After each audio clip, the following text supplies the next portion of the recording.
Hello and welcome. I'm Giovanni Howard, and I'm working on my Chun-Li Swimwear version drawing. Just add the highlights and details and go from there. Yeah, chill stream. Also watching Gamescom 2025 full show in the background. All right, let's get into it. Also, you can follow me on Instagram, Blue Sky, Tumblr, TikTok, Twitch, YouTube, and Patreon for more exclusive stuff. Links are in the bios. Let's go. Space that evolves with the player. And it's also where our story roots take hold. All right, well, one thing we want to talk about is gameplay, and I understand you're doing a co-op campaign for this one? That's right. From the start, we wanted to make a bold change with the campaign. Black Ops 7 can be played solo or up to 4 players. It's a shared experience, and every mission has been handcrafted for variety. Tone, pacing, gameplay location. You're going to be running on the rooftops of Japan, exploring the Mediterranean coast, and then diving deep into the human psyche. All of it has been crafted to really add clues to the story and offer their own gameplay focus. Wow, so wild story, co-op campaign, you are definitely pushing boundaries this time. Yes, we are. Black Ops 7 is all about innovation across the entire game, and not just in gameplay, but in how we tell stories, how we connect players, and how we build worlds. And this is just the beginning. There's more to come at Call of Duty Next, including multiplayer and zombies. But for now, we hope you guys are excited to step into something new and experience something truly unforgettable. Amazing. All right, Call of Duty Black Ops 7, thanks so much, guys. And now, here's a behind-the-scenes look from the rest of the Call of Duty development team. Thanks, guys. Black Ops 7 brings an all-new way to play the Call of Duty campaign. This time, you're not going in alone. You have the option this year to play solo or up to a 4-player co-op start to finish. You can bring your friends, you can make some new ones, and there's a whole bunch of adventure even after the story. For solo players, we really make sure that they can engage in the campaign the way they want to and feel like they're truly playing a Black Ops story. What's going to be fun is having each player in your squad gravitate towards their own play style and then really playing it off of each other. We've crafted this as an inherently social mode that features the amazing linear Call of Duty missions that our community loves. Mission variety is at the core of the Black Ops 7 campaign. The pacing shifts between high-intensity combat, stealth-driven objectives, and deeply psychological sequences that challenge your perception of reality. Avalon serves as the narrative's anchor throughout, but the campaign stretches far beyond its borders, both geographically and thematically. It's dynamic and full of opportunities to explore, experiment, and experience the story in new ways. And in the culmination of the co-op campaign, we're unleashing something bold, the end game. It's a proving ground to put everything you've mastered throughout the campaign to the test.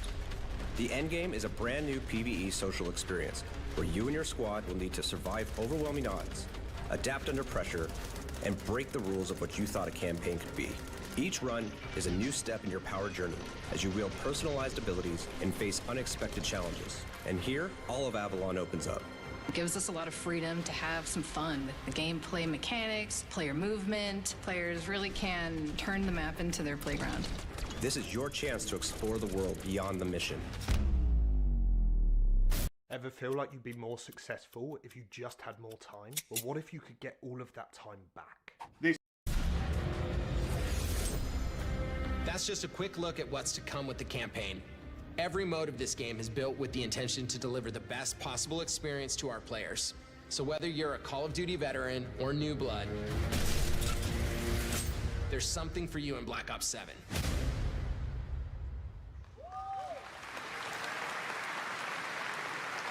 All right, for much more on Call of Duty Black Ops 7, make sure to watch the full-length Black Ops 7 Direct and tune into Call of Duty Next on September 30th. Still to come, we'll have news on Fallout Season 2 and the announcement of a brand new game from adventure game legend Ron Gilbert. I grew up playing his games, and I can't wait to show you his next unexpected creation a little bit later. All right, who's ready for our first brand new game announcement of the night? I figured you'd feel that way. Well, to do the honors, please welcome back to ONL one of the most respected and recognizable hosts in esports. She's my co-host, Shox.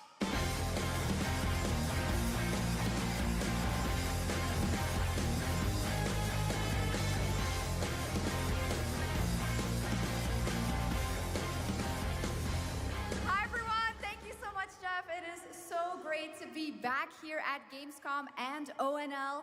I just had so much fun last year that I had to run it back. And let me just say, we have an unbelievable show for you tonight. And now, without further ado, it's time for our first new game announcement at ONL. Please enjoy. All right. Okay. Our gods have forsaken us for fear of the coming darkness. Consumes all but you, lamp bearer. Something stirs within you. Something ancient, powerful, hungry. So I ask you, will you harness this darkness within and deliver unto our so-called lords retribution?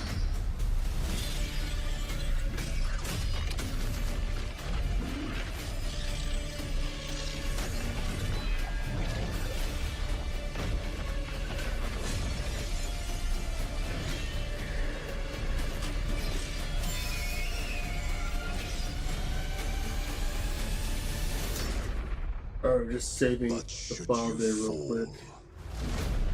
The world falls with you.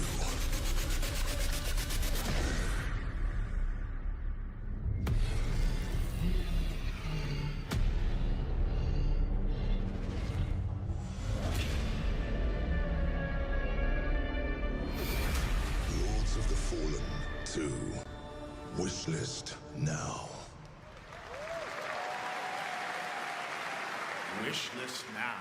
All right, Lords of the Fallen 2 is official, set 100 years after the last game, as a fragile veil between the living and the dead begins to tear. CI Games promises a sequel that's bloodier, faster, and more brutal than ever. With more aggressive combat and new boss battles, your first look at gameplay will arrive later this year. All right, now for something completely different.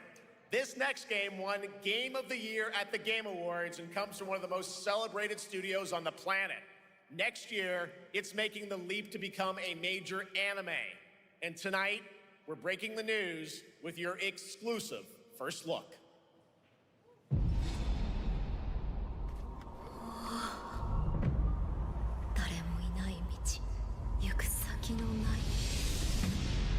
Interesting.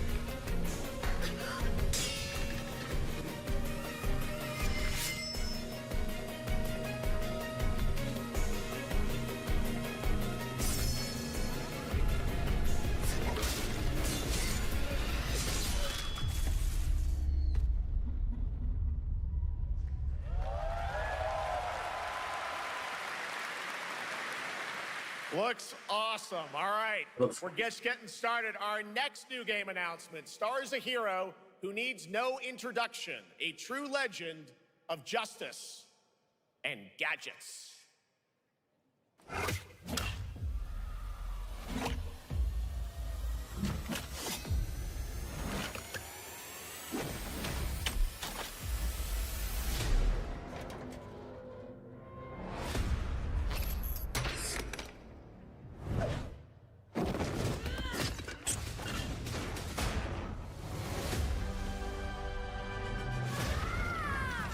I need to become more than a man.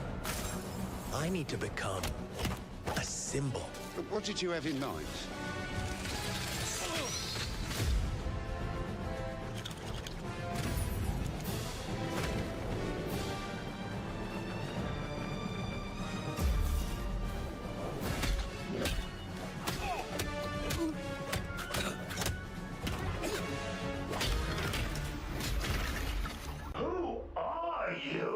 I'm Batman.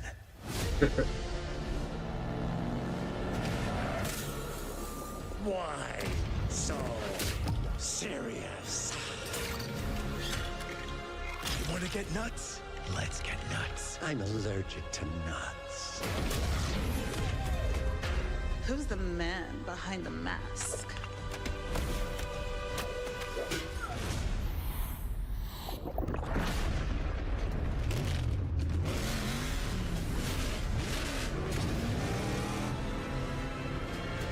That's crazy. I got you!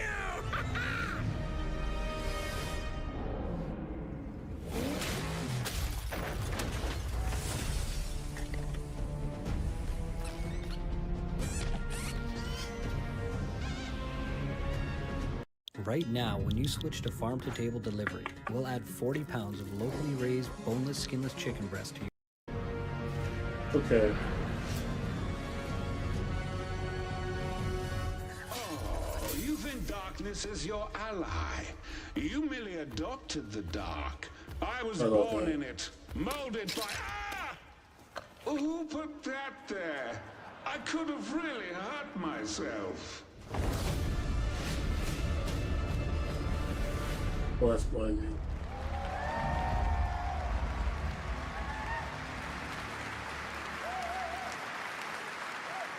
The Bat is back. Please welcome the head of LEGO Batman development team, Jonathan Smith.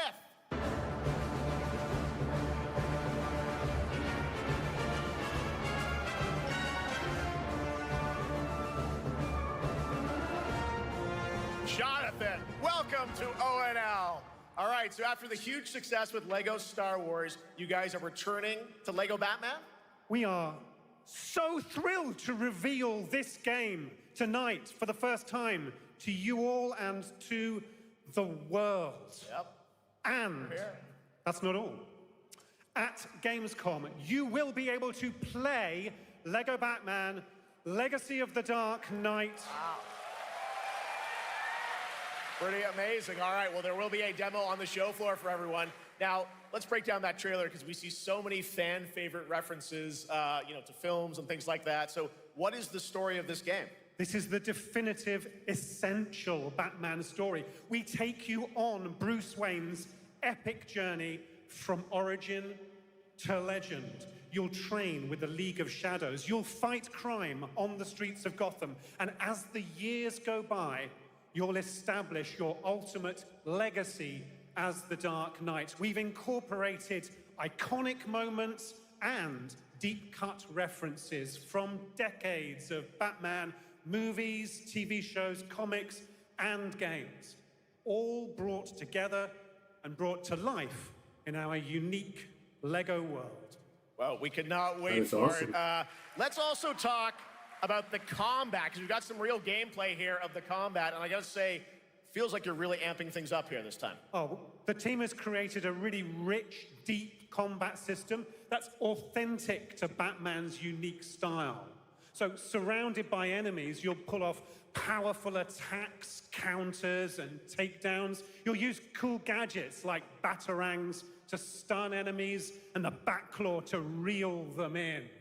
For the first time, we've added difficulty levels, Caped Crusader and Dark Knight mode for those who want an extra challenge. Okay. And you'll build a new Bat family of allies as you're joined by playable partner characters like Jim Gordon, Catwoman, Robin, Batgirl, each with their own gear, which you'll need as you take on a rogues gallery of villains from Joker, Penguin, and many more, including the mighty Bane, as you saw in the trailer, voiced by the incredible Matt Berry.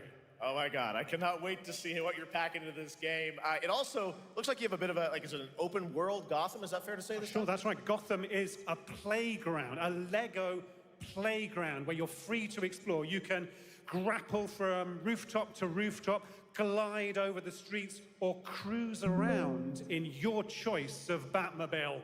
This game has it all. I think you've sold me on it. All right, John. I'm pretty hyped about it.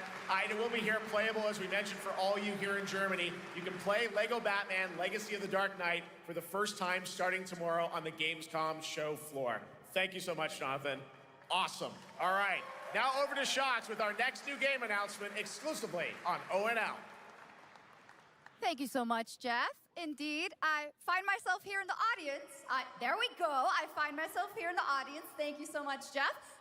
And some of the best fans at ONL. So is everybody having fun? I love it. Well, we're just getting started. Still to come, we have an amazing musical performance from Claire Obscure Expedition 33. I can hardly wait. And also a new look at Resident Evil Requiem, as well as a bunch of other surprises. I know what you guys are excited for. I can hear it. But now it's time for a new game announcement. A long-awaited sequel that fans have been eager to see for nearly a decade.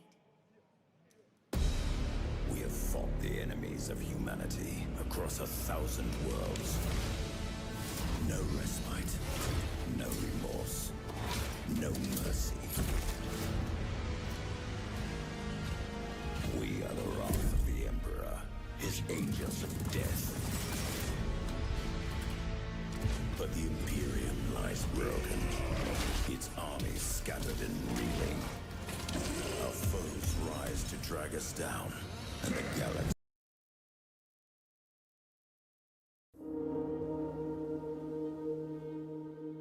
has been torn asunder. On the world of Cronus, we make our stand. Trying to make these eyes look good. We are the Blood Ravens. There is no victory to claim here. Only vengeance to enact. Whilst even one of us lives, we fight. For only in death does duty end.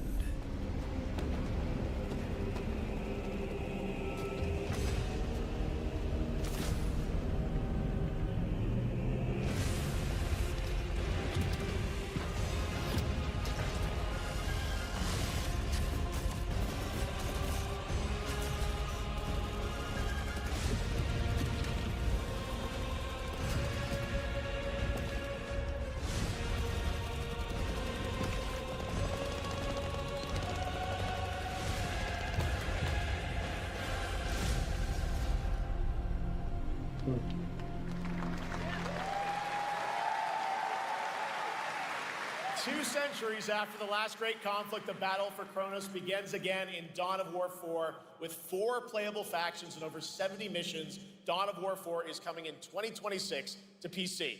All right, now it's time for an unexpected update from the Monster Hunter Wilds team about a very special crossover event.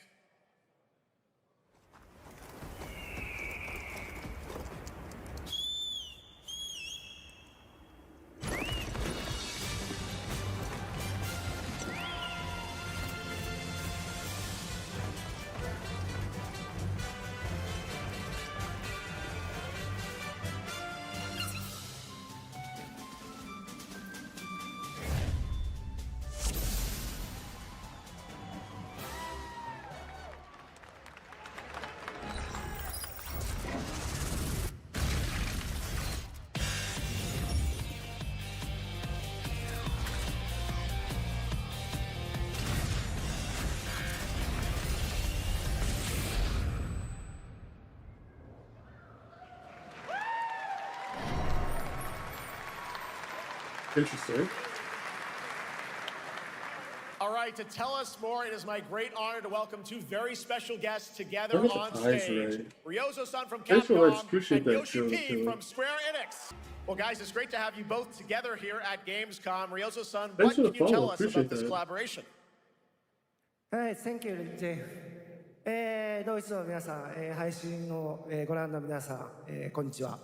今日ですね、この、ファイナルファンタジー14との、特別なコラボレーションを発表できたことを本当に嬉しく思ってます。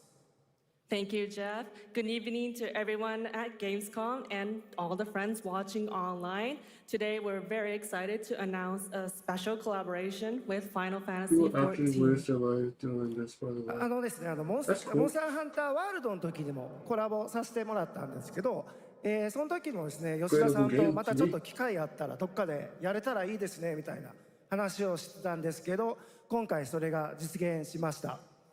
今日お見せした、映像はですね、まだ一部でして、詳細は、来月皆様にお伝えできると思いますので、そちらの方を注目していただけたらと思います。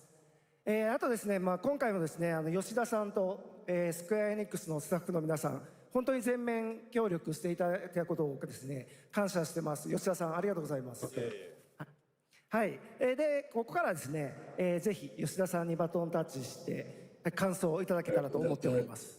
Alright, now to work on the After our areas. collaboration in Monster Hunter World, I remember talking to Yoshida-san and discussing how much we wanted to do it again, and now we're very thrilled to make it happen. What we showed you is just a little glimpse of what's to come, so please look out for more information that's coming next month. But of course, Yoshida-san and the Square Enix team have been working just as hard with us on this special collaboration. So I'd like to not only thank him, but turn it over to him to share some thoughts. Guten Tag, Gamescom! まずはこのような素敵な場所に招いていただいたジェフさん、それから我々にね、いつも本当にたくさんのインスピレーションをくれる良三さん、それからカプコンの開発チーム、そして何よりゲームファンの皆さん、本当にありがとうございます。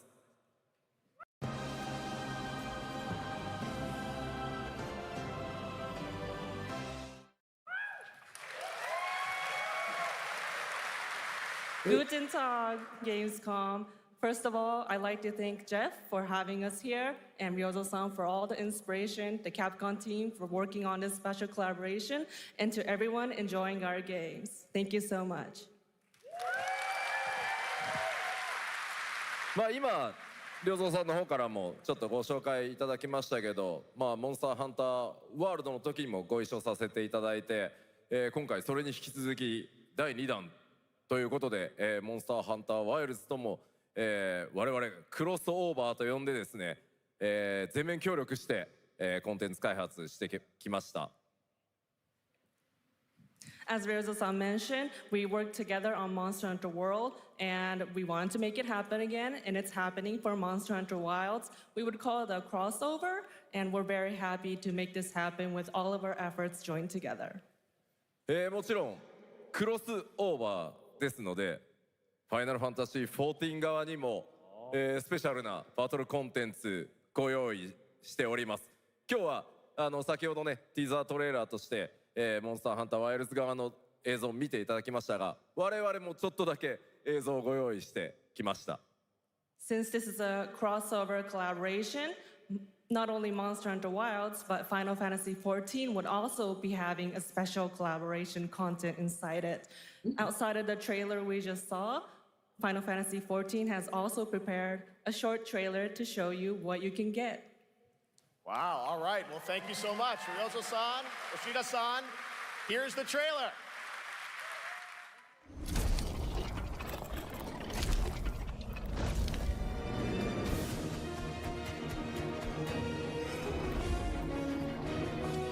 All right.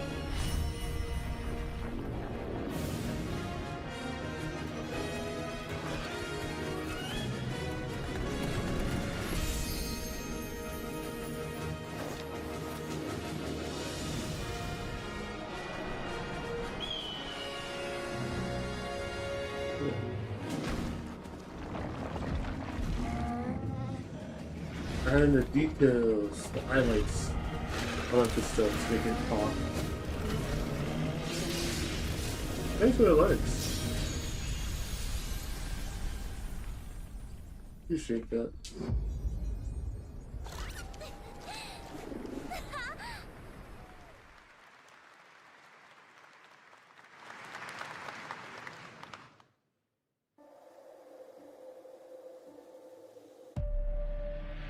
Something brought us back to this place. Something that knows us. What's this? Knows the rules. Is this control or something? But what if this wasn't the place, after all?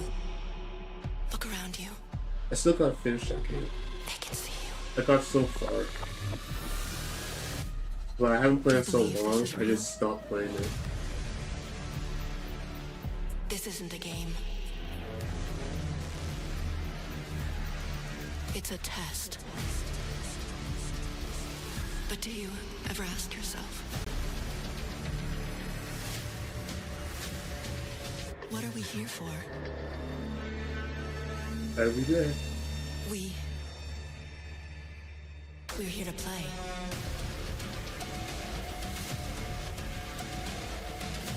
Oh, never mind. It's something else. Are you ready to play? Welcome to the world's biggest gaming playground. Game On. 500,000 people, 1,500 exhibitors, endless games to explore right here in Cologne. Discover rising stars at Gamescom Awesome Indies. Step into the cosplay universe, on-site or online. Watch, join, become the hero. Experience live shows, esports battles, and creator events in the Gamescom event arena. Not in Cologne? Go to Gamescom.global. Stream the highlights on Gamescom Now. Vote in the Gamescom Award. Or dive into our Gamescom studio on Twitch and YouTube. And of course, we're here to play. Join the fun in our community RPG, Gamescom Epics. Loot awaits. We care. Gamescom runs on 100% renewable energy and puts accessibility first. The whole city joins in at the Gamescom City Festival. It doesn't stop there. The whole world comes together, not only here in Cologne, but also at Gamescom Latam, Gamescom Asia, and beyond. Welcome to Cologne. Welcome to Gamescom. Yeah, I'm an AI, but I'm here to talk Oh, apps. these Real guys apps you are can build in minutes with Base 44. This finance All over the world. And now, keep on watching Gamescom Opening Night Live. I'm ready to game, all right. And that was only a glimpse of what is to come here at Gamescom, the biggest playground in the world, and what it has in store for you.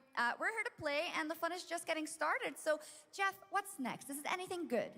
I think it's going to be good. It's going to be a video game, I can tell you that much. Last year at the Game Awards, we had the honor of announcing the long-awaited return of one of Capcom's most iconic action series, Onimusha.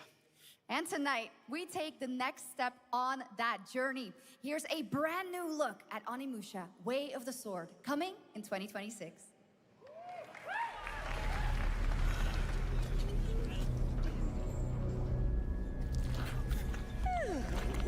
Where are my manners? Hello there, fallen samurai. To think something like this was right under the city. That's crazy.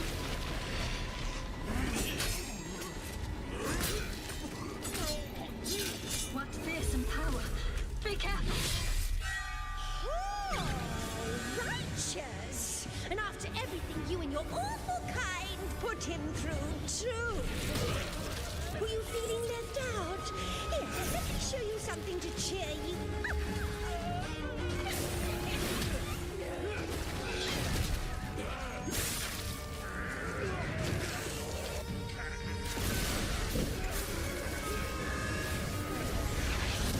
Lua is controlling this lightning.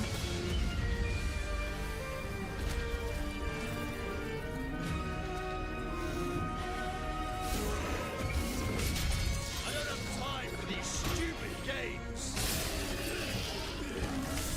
Oh, I'm terribly sorry. Anyway, do enjoy.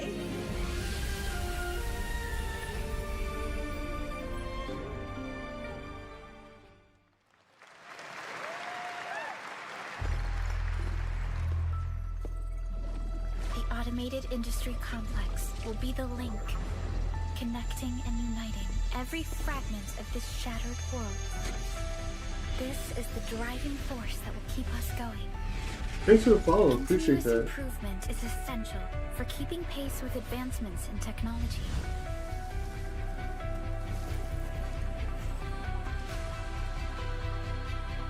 Enfield. They don't simply talk about our dreams. We do what we can to make them a reality. All operators accounted for. The team is ready for the mission.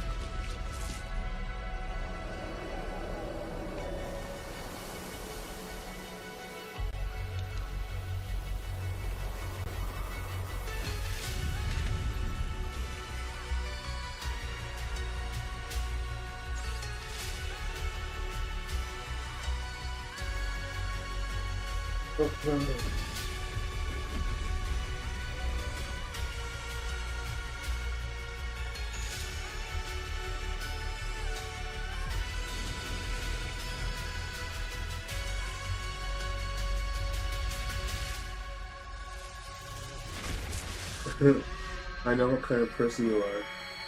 A fan of Chun-Li, yes. Oh Lord. What kind of person? Alright.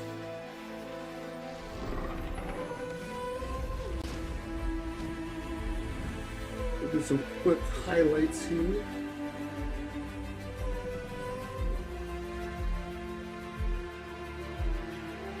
A little bit on the shoulders.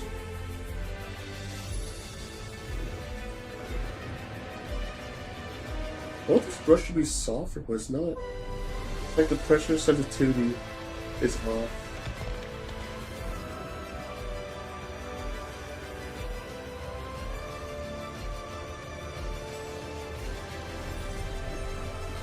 I'm gonna try a different brush.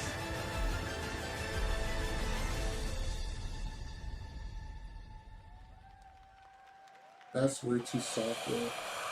One other matter. The Alpha. Oh, who's the other one? This will truly be the birth of a new world. A world where we are the one and only human race! I'm afraid your friends came far I know what you do, I just picked it. No, what? That's, I forget his name, but that's from Dexter. Is that the meme was proper now? The guy from Dexter, the black guy? I always love that guy. I never watching Dexter. Like, this guy is hilarious. He's the only one who knew that something was up with Dexter. It's like, yeah, I don't trust you, bro. Game full of nobody. You can never catch bro laughing. Let us end this war. Oh, Mother. Thank you.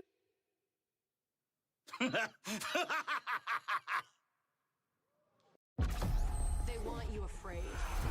They want you afraid. Fear makes you easier to control. Yes, exactly. I knew it. Also, Dexter's a great show. It's time to wake up. I'm happy that they made I gotta watch a new one because they brought it back. And I want to watch it, but I don't have. I think it's on. Is it Amazon or Hulu? Not Hulu, HBO, I think. Right? I do want to watch it. It looks good. We're bringing peace and security to the world. He refuses to let me go. Stop looking backwards, Dayton. What matters is what we do next. Honestly, that show was so good. It still is, the original. The ending for the final season was weird. But other than that, great show. I really like the, I forget who it is. The guy who does the Third Rock from the Sun, the old white guy. When he was a guest in there as the, the big bad. That was such a great series. I really want to watch it again for that. This isn't real. That highlight doesn't make no sense.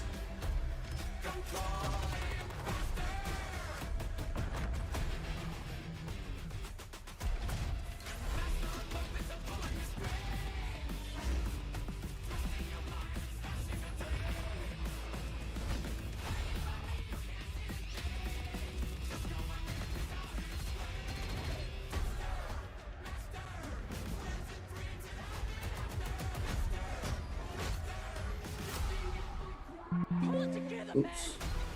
That's the wrong key. Killing the man is a hell of a lot easier than killing the idea. Oh, shoot, wrong one. You were never cut out to be a Mason. No more games. This ends now. What are the games? Actually, I don't like that though. Get the Reznov Challenge Pack when you pre-order now. What the those?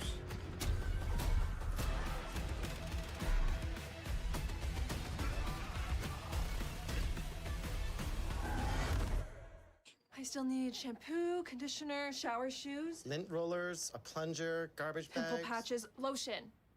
protein bars. You get me. And I got you the Walmart delivery pass. Unlimited same-day delivery. Same day? All year too. Your sole directive is to now serve and comply. Do you comply? Never comply.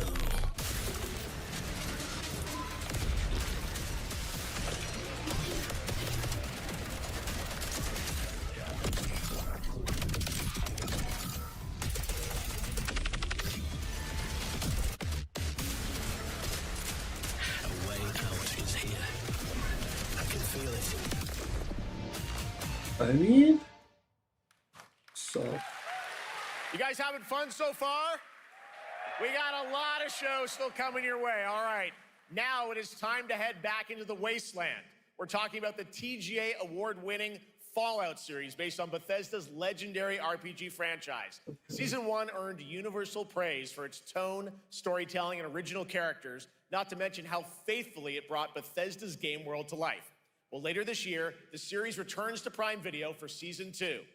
To tell us more, please welcome to O&L some very special guests. Series executive producer Jonathan Nolan, executive producer Geneva Robertson-Dorrit, and stars Ella Purnell and I know Aaron what Moat. crap was crazy. Jonah, you know, we've got 5,000 Fallout fans here in the hall tonight, millions more watching online, and we can't wait to hear about the new season. Yeah, we're very excited. We literally just wrapped, jumped on a plane, and came out to see you guys. Gamescom is actually really kind of where it started for us, the journey on this show. 2 years ago, we asked Todd Howard was to awesome. come here and show the very first footage that anyone had seen anywhere of the first season. We didn't come because we figured if the reception was negative, we'd just blame it on Todd. So we're back, and given that history, it's that much more disappointing that we didn't bring any footage to show you guys. What? Well, let's talk a bit about Season 2. As we see behind us, it looks like we're headed to New Vegas, right, Janelle? Yes, Lucy and the Ghoul ended last season dealing with a lot of family troubles. So we thought it would only be right to send them to the most family-friendly town in the wasteland to go deal with their shit. And along the way, we're really excited to take them all to some of our favorite locations from the game. Oh my God, yeah, it's such a classic game, and we're very excited to see what you have in store for us for Season 2. Ella, it's great to see you again. Thanks for coming out to Cologne. Hello. Last time we saw you was at Game Awards when Fallout won Best Adaptation. You were up against yourself in Arcane, and you won for Fallout. Congratulations. We want to talk about Lucy's journey in Season 2. You know, how do you think her exposure to the Wasteland is going to sort of affect her Vulture sensibilities this time? Yes, the question is, what is she gonna do when she finds her dad? Is she gonna bring him back to her vault and give him justice, or is she gonna give him wasteland justice, which is the Ghoul's justice? I think a central question of the season is whether Lucy will transform the Ghoul or whether the Ghoul will transform Lucy, and how much they will influence each other. Okay, I like it. Aaron, let's talk a bit about Maximus. He went through quite an evolution last season. Now that Lucy and Ghoul are kind of heading to New Vegas, tell us about Maximus. How does he get deeper into the Brotherhood of Steel this season? So deep. Yes. So deep. Tell us more. Yeah, when we first met Maximus, all he wanted was to be a knight. And now, in very Fallout fashion, it's a little bit of a careful what you wish for moment. So here he is now with his newfound status, trying to make the world a better place in extremely, or I guess deeply flawed society. Yes. Yeah. They're offering how much chicken for free? Right now, when you place an order with NutriFarms, we'll add 40 pounds of locally raised chicken breast to your farm package order for free. No hormones, no preservatives, just clean local food from farms across Ontario. Tap below to get a quote and take home 40 pounds of chicken on us. All right, well, we cannot wait to see what you guys have in store for Season 2. Let's talk a bit about Ghoul. Can we expect more sort of Cooper Howard flashbacks as well in Season 2? Yes, absolutely. Cooper Howard and the Ghoul, played by the amazing Walton Goggins, definitely coming back. We have so much more to do. Obviously, we ended the last season with Cooper Howard dealing with, I think, a very common marriage problem. What do you do when you find out your spouse is planning nuclear war? And so he's going to figure that out. And as he does, he's going to uncover a greater conspiracy with huge implications for the Wasteland. All right, well, we'll look forward to seeing how that unravels. Now, Season 1, of course, was known for amazing original characters that you guys built in the Fallout world. We thought that was so cool. But now that you're diving a little more directly into New Vegas, I think the fans here want to know, are we going to see any more direct ties to the video game and characters, locations in this season? It's like we're super proud of the original story the shows. that Geneva and Graham are I can't wait for telling. the show to come back. But there was one we just character can't prove in particular from New Vegas that I was really excited. So it has to be the possibility of trend. seeing a little bit more. That has to be the trend now. We're writers, we're no good at Just can't describing prove this it. stuff. Maybe we should pictures worth 1,000 words. Oh. I think so. Okay. All right. Well, it sounds like then we might get to hear a little bit more Seal of Season 2. Is that possible tonight? Well, I don't know, Jeff. I heard you like world premieres. We like those, right, guys? Right, Gamescom? No. Gamescom? We hate world premieres. All right, Gamescom. Here's the world premiere of our teaser trailer for Season 2 of Fallout, streaming this December on Fallout Prime Video all over the world. Amazing. All right, let's check it out. Thanks so Oh, much, that's not guys. working Here we for me. go. Maybe we'll load the capacity. Okay, I'm that looking for looks someone. fine. Common story around here. Thanks for the follow. Someone you Appreciate care that. about or someone you hate? Oh, what a great question. What say you, Miss McClane?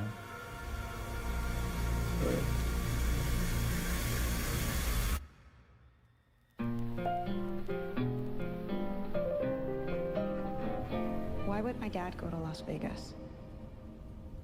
Good question. You want Is to that know why the working? world ended? Or is that not working? It started here with one man. It's all over, but the Okay. Thanks for the follow. Appreciate that. Star of Welcome. the silver screen. Like yourself, I am the very best. I want to blow this out too much. And what I do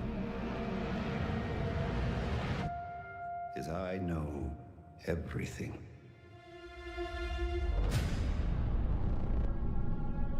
Okay. I know there's a war coming.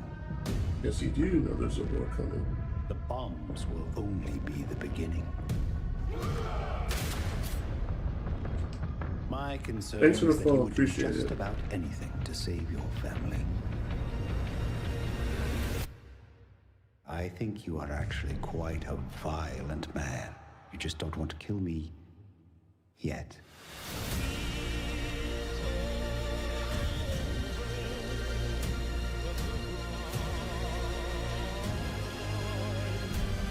Alright, I think that's working better now.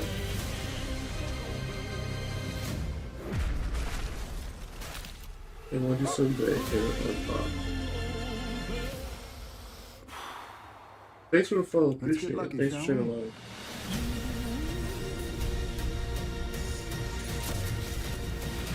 Alright.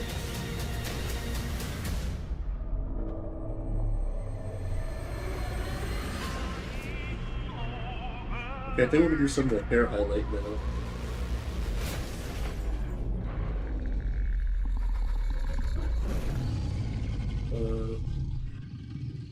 I defer to you about what to do in this situation.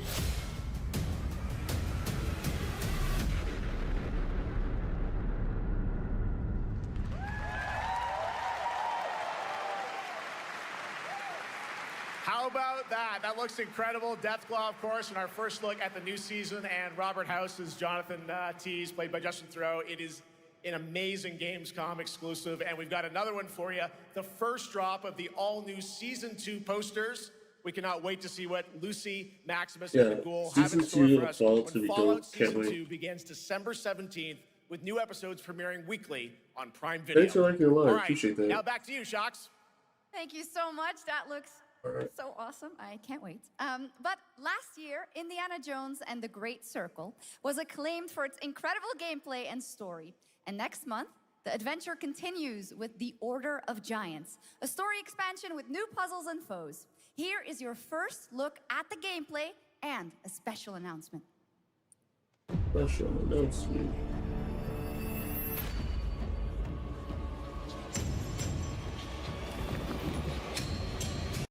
At Wayfair, ordering in delivers all the and style. commercials. What are we craving? Something Italian?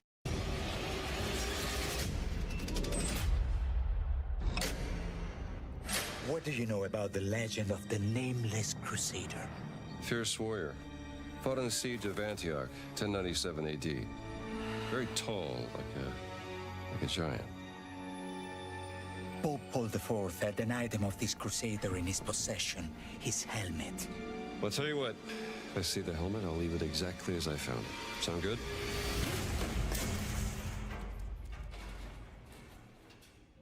Oops. I know what kind of they are. What's this trend? Giant guardians. Their roots go way, way back.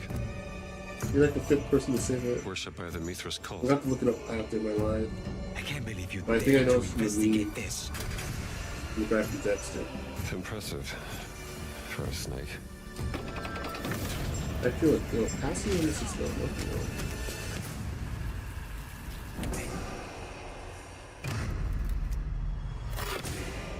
It says Semper Vivus. Always living. Not dead. He's not in a tomb. Gracias.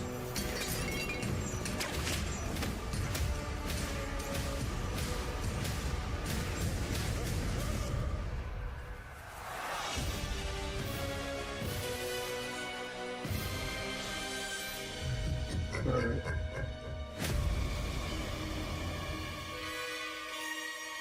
Well, I want to make the hair have some weird improvise how I do this.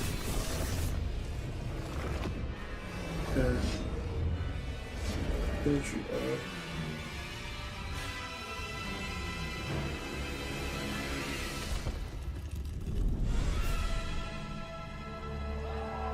But yeah, that's too. Hold on. Indiana Jones and the Order of Giants is coming on Thanks for September likes. 4th, Appreciate the and follow. as we So you just can announced, draw. it will Think also of the be money. released on Nintendo Switch 2 in 2026. Thanks for the follow. Appreciate that. Welcome to the I can channel. clap, of course. Now, let's step into the world of Deadpool. First announced at Yes, Summer I do Game think Fest. of the money. Here is the latest But trailer there's for limits. Deadpool VR, which reveals more of the villains There's and limits. the release date. My massive that galaxy-spanning that's streaming fun. network is I expanding. know they have past Nice imagery. To a little score bit. eyeballs, I need talent. Now that is efficient exposition. The biggest, baddest bastards recruited across time and space. They require persuasion. Look who it is. You got like the hair shine. Gyro Gyro, a deluxe portal for two, if you please. Adoring fans will be watching your every move. Fighting on a reality show to the cheers of trillions. Minimum effort. I have little tolerance for low ratings. Oh, shit. They never blend this in and make it look good.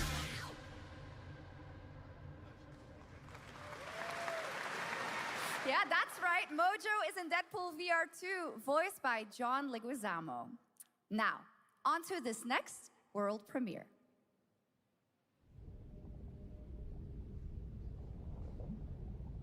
Okay.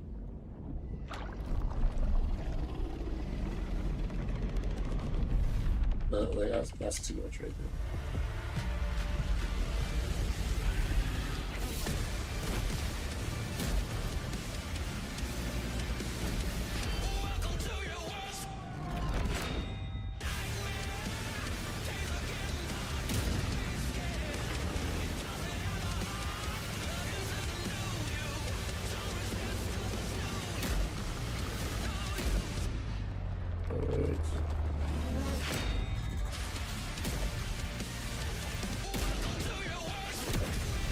Okay. That's looking good so far. We're gonna blur it some more after. I'm gonna do these buns or hair bun thingies.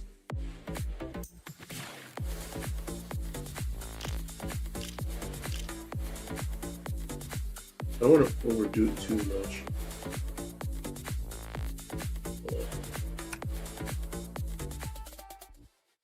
When you overdo it too much, that looks weird. I'll do like a few here. Artists, do you sometimes suffer from compare and despair? Yes, You scroll every through day. your Instagram feed or you Yes, watch every YouTube day. videos and you think, Yes, every day. I'll never be able to be as good as that Yes, person. every day. I don't even have that energy right now.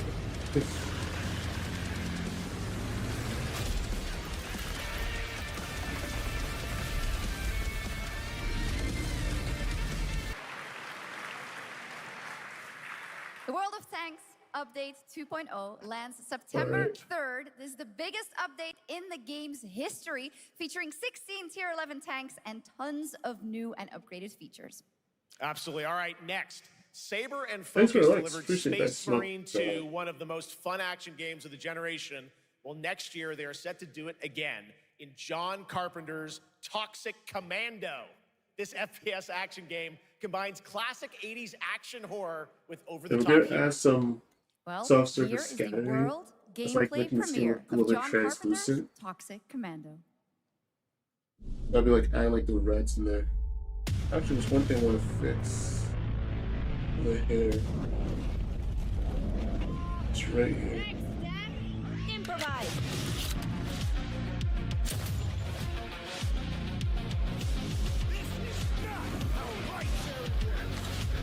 You see my new toy?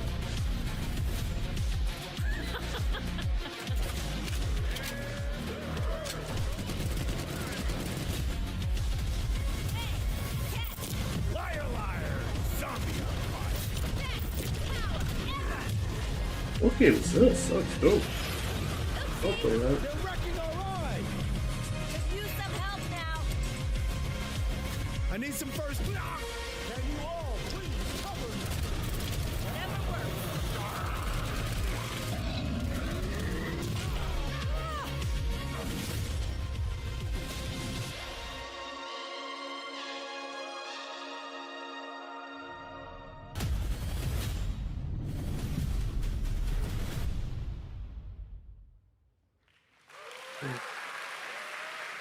Super fun. All right, our next reveal comes from a true legend of game design, Ron Gilbert, the mind behind Monkey Island, Maniac Mansion, so many other classic games that defined the golden age of point-and-click adventure Yes. games in the 80s and 90s. I loved those games growing up. Well, now Ron is back with something completely new and completely unexpected. It's called Death by Scrolling, a roguelike, vertically scrolling RPG set in purgatory where you'll battle waves of enemies, hoard gold, and do everything you can to stay one step ahead of the Grim Reaper herself. Here's the first ever look. Okay.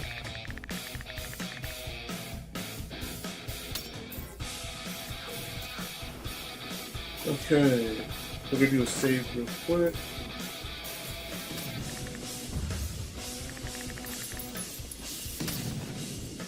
Thanks for the likes, appreciate that.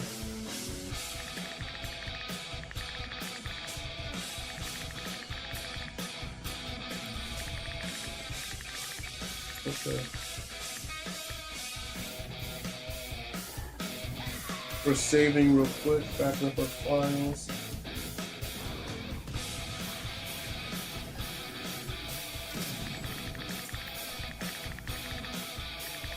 And then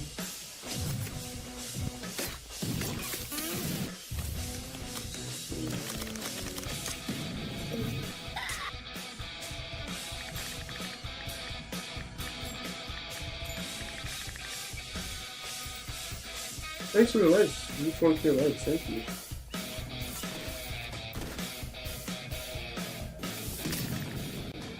Just waiting for it to save.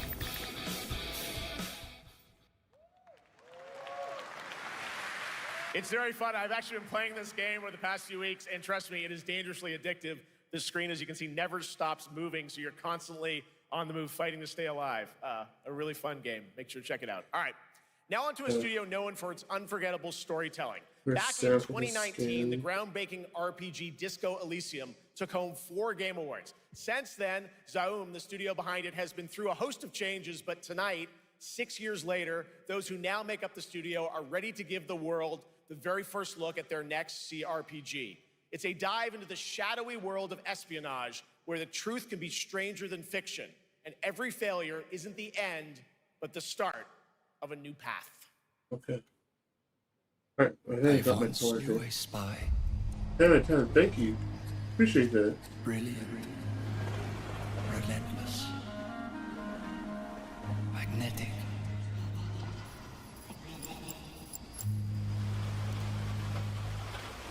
Her name was Herschel. That's where we're going to be adding, like... Dark gold hair. A well-worn life beneath. A dandelion puff, waiting to be blown. She tried to look out for me. For us. None of it mattered in the end. Everything she touched rippled into failure. Thank you, Nora, for the follow and the likes. Appreciate that.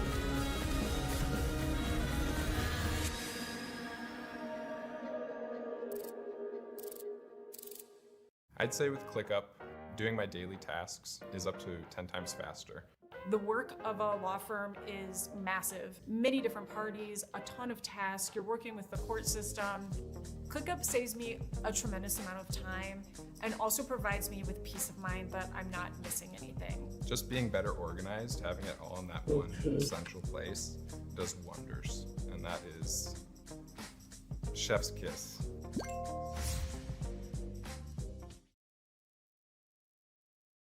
Let's use. Alright. Thanks for the likes. Appreciate that. Now, let's talk about Gamescom Cares, our platform for responsibility projects here at Gamescom that we hold very close to our hearts. This year, we are giving the stage to highlight one of the many great initiatives. It's dedicated to all the games promoting democracy. We invited a developer to learn more about it, and I'm here with Jörg Friedrich, CEO of Paint Bucket Games from Germany. Hello, tell us about the game you made, The Darkest Files. Hi, thank you. In The Darkest Files, we tell the true story of Fritz Bauer, who was persecuted by the Nazis and forced to flee Germany, only to return after the war to fight them with the sharpest sword of democracy, the rule of law. It shows how quickly a constitutional state can become an unjust state and how this leads to darkness. But it also shows that we cannot simply stand by and watch. When this happens, we must take action. Indeed. There are other examples like your game playable here at Gamescom, such as Glass House by Flat 28 Collective from Italy, a story-rich CRPG set in a lockdown apartment block at the dawn of a world war. And Compensation Not Guaranteed by Team Project Lunch from Singapore, a document checker thriller about a post-colonial country from the perspective of a government official worker. So, Jörg, can you tell us why these games are so important and so impactful? Well, games are more than entertainment. Like any great art form, they reflect our concerns, our fears, our hopes, and what preoccupies us. Democracy is under attack right now. Minority rights are being violated, and the world is becoming increasingly interconnected. So games are a powerful medium for addressing these issues, and they have the potential to inspire change. I am glad that not only are many people in the global games industry engaging in projects like this, but also more and more institutions like the European Commission or the United Nations. A very important message. Thank you so much, Jörg. And of course, thank you to all of the dedicated developers around the world who put so much heart and soul into those games, making the world a little better. Please check them out, everyone, and check out all the great initiatives of Gamescom Cares. Now, we have much more Gamescom ONL to come next. It's a very special performance of the music of Clair Obscur Expedition 33, plus Resident Evil Requiem.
just a part of my life, and you're just a part of my life.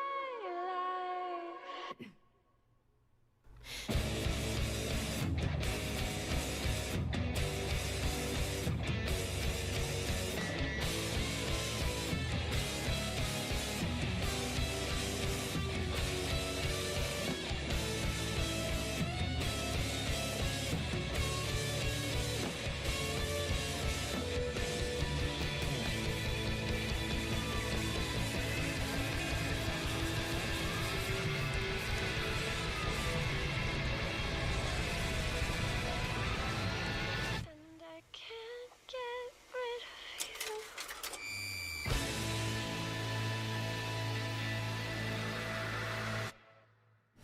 After an ageless slumber, the primal flow awakens once more.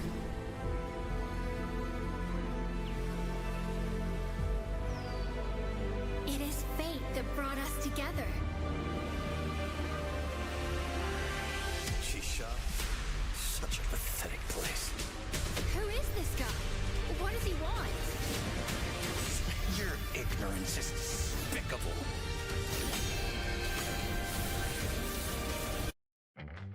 With Udemy, there's a world of possibility at your fingertips. With one click, you're in the leading online marketplace for learning and skills. Want to become an AI expert? This is learning from real-world experts around the globe. Want to awaken your artistic side? This is learning your way. Want to switch professions? Help your team reskill? This is Udemy, the power of possibilities.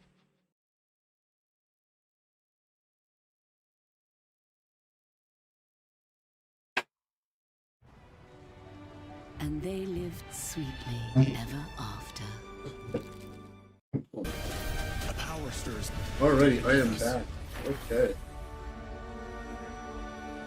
Let's get back into this. Whatever's lurking, it's behind this gate. What was I doing? I was doing... Yeah, Addison points this thing. Give it some more volume. Thanks for likes. Thanks for the follow. Appreciate it. Oh, a lot of likes. Over 3K likes. Thank you. Why does Chun-Li look like this? Because I drew in my style.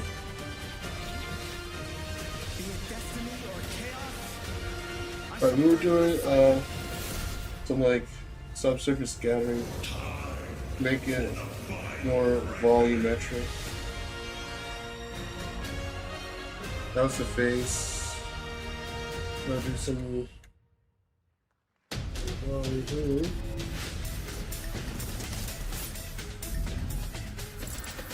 I don't want to overdo it too much. Just a little bit.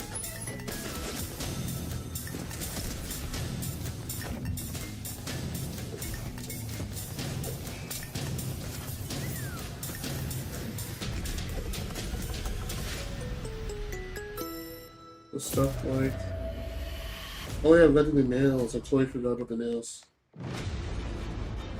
Just a little bit. I want to make it look like she's sunburned. I'm gonna have to.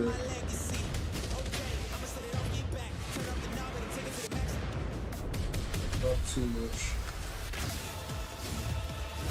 I don't want to look like a sunburn.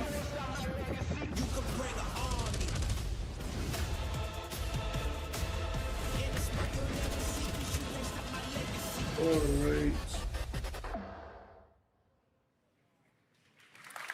You just got a fresh look at And Delta some of the Force, which arms, launches today on like in the inner PS5 arms, and Xbox. And the best part, it has it some is color free there. to play.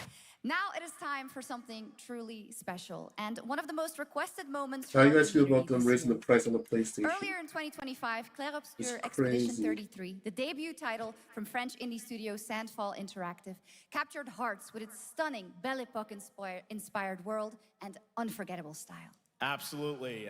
This is a very special game, and tonight we wanted to bring that world to life right here on stage at O&L with a special acoustic performance from the game's soundtrack.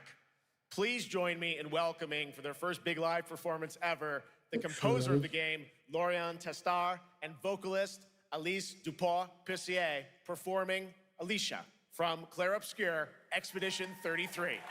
I still gotta play that game. I heard it's really good.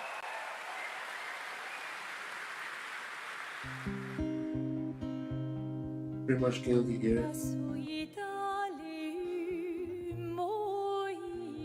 It must be so cool to work on such a small game with a small team. Not a small game, but you know what I mean. Working on a team on a game like that. Thanks for the follow. Appreciate that.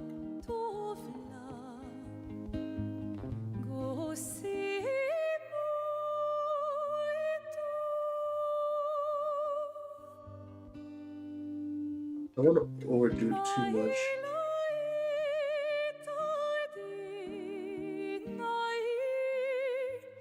That's sunburn.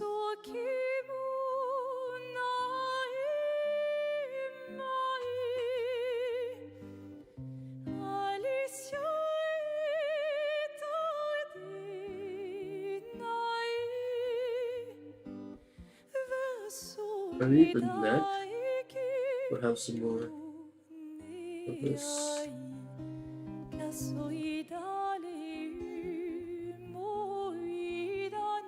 The clavicles.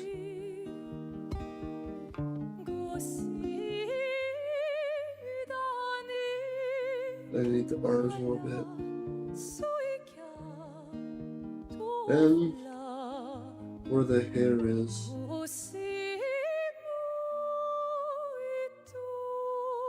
How do I do this simply?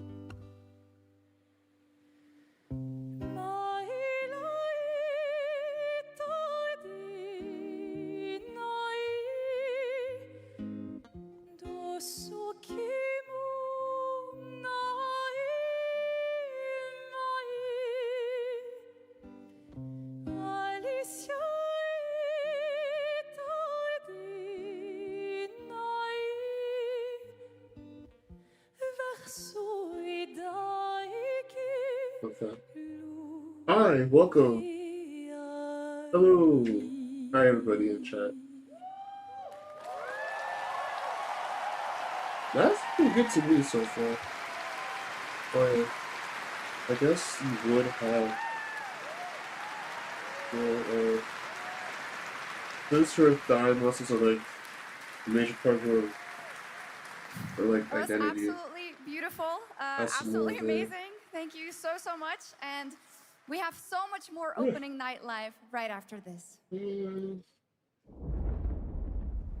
I think I'm good.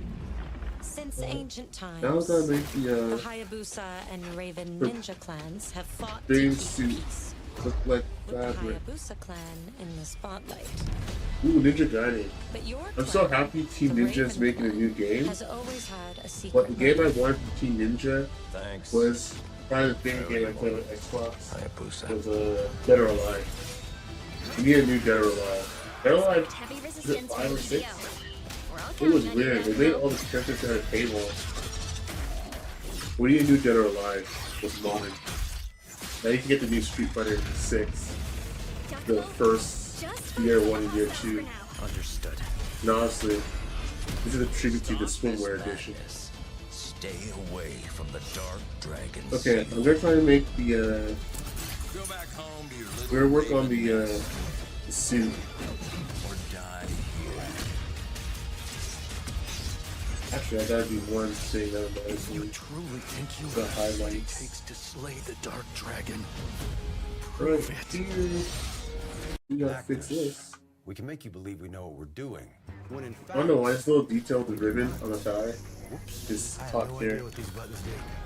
I've never driven a stick in my life. Just draws your eyes to her, small business her owner, muscular because I have thighs. no idea what I'm doing. But GoDaddy Arrow does. What layer using was that AI to on? build a logo, website, and social content. Yeah, Walton I thought Goggins so. goggle glasses. Because if your goggles ain't Goggins, they don't belong on your noggins. With What? GoDaddy Arrow, it's like you know what That you're makes doing. no sense.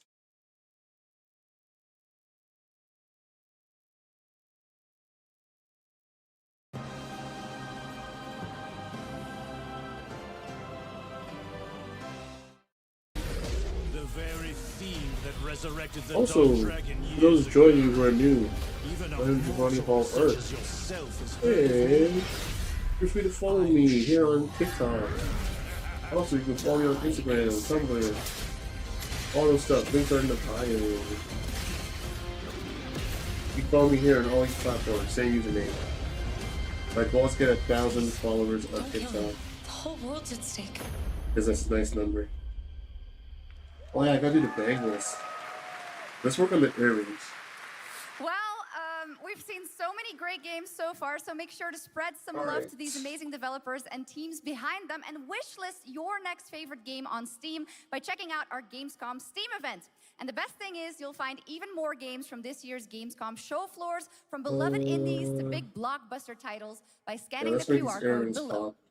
Thanks for the Now likes, appreciate it's that. time Thanks for for the the like. world gameplay premiere of an MMO shooter set in a post-apocalyptic Actually, dystopian let's Seoul, fix one South thing here. Korea. From NCSoft, this is Cinder City, blending narrative-driven shooter action with a vast, seamless open world. I do the teeth. With the illusion of teeth. Freeze! ADF! Get on the ground now! Drop your weapon or we'll shoot! Yeah, don't shoot officer. Drop your weapon! Last warning! You've crossed the line. Are you trying to get us all killed here? Yes, 100%. 3 minutes to drop. Everyone stand by. Actually, maybe that is the color of that.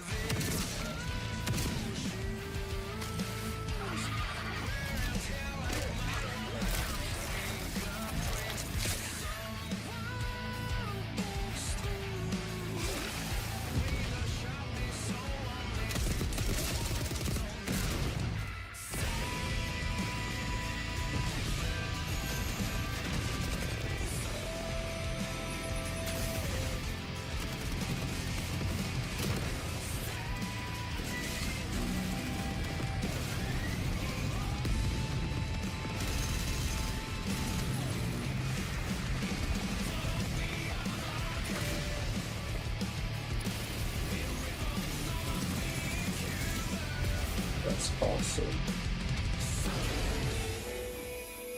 Actually turned out better than I expected. But that's not all. We've now got a second brand new game from NCSoft. Time Takers is a competitive team-based survival shooter where the ultimate prize isn't points, it's time itself. Here's your first ever look at the gameplay. I like that. Alright, we're gonna work on our I jewelry. floated in an ale-induced stupor, a ghost of my former glory.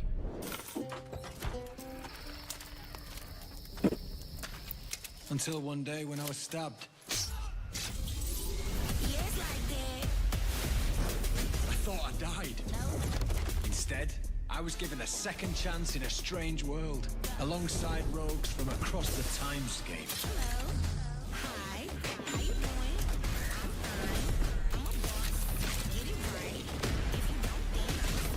And we were promised to fix our past. I guess that's what we're here to do.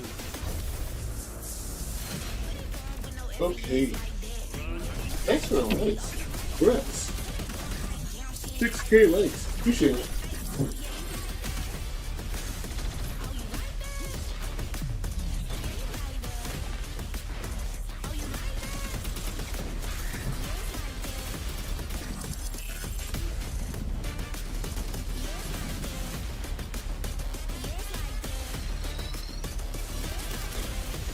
The earrings,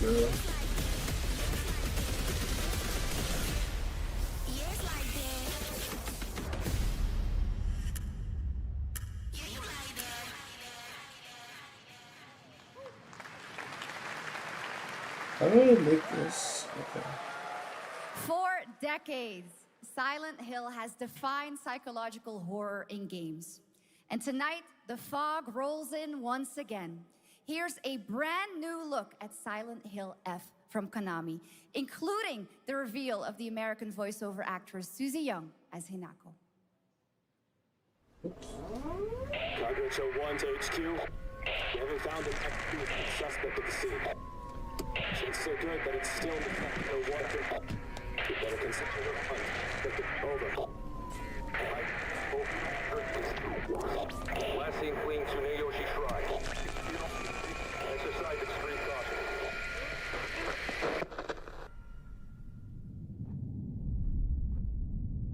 You saved my life and laid claim to my soul.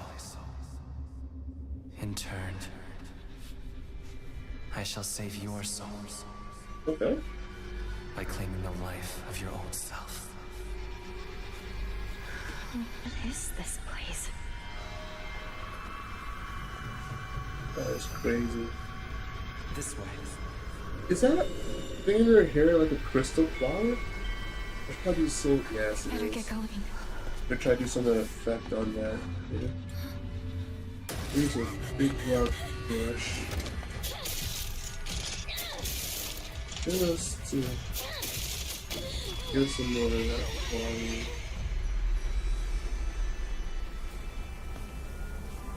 I think that's pretty good. Kind of gives it that.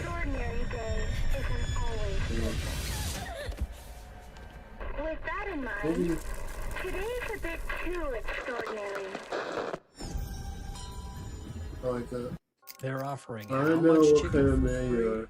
I just don't have the Now, fruit. when you place an order with Nuka Farms, we'll add 40 pounds of locally raised chicken breast to your farm package order guess so. for free. No hormones, no preservatives, just clean local food from farms across Ontario. Dairy, Tap below to get a crystals. quote and take home 40 pounds of chicken on us. I totally butchered that, but it's okay. I know what it says. So this is where you are. I wondered where you had gone. You need to start getting ready. No. It's time to say your goodbyes. No. You're going to kill them with your own hands. What? What's going on? What's going on? It's got my home too. The halls, the doors, everything's changed.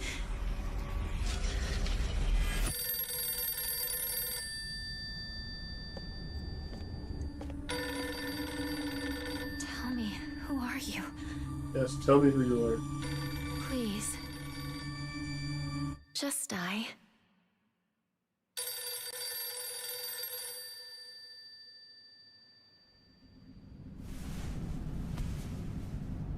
It must be hard for you to bid farewell to childhood friends. That's creepy. Yes. Huh?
What is going on?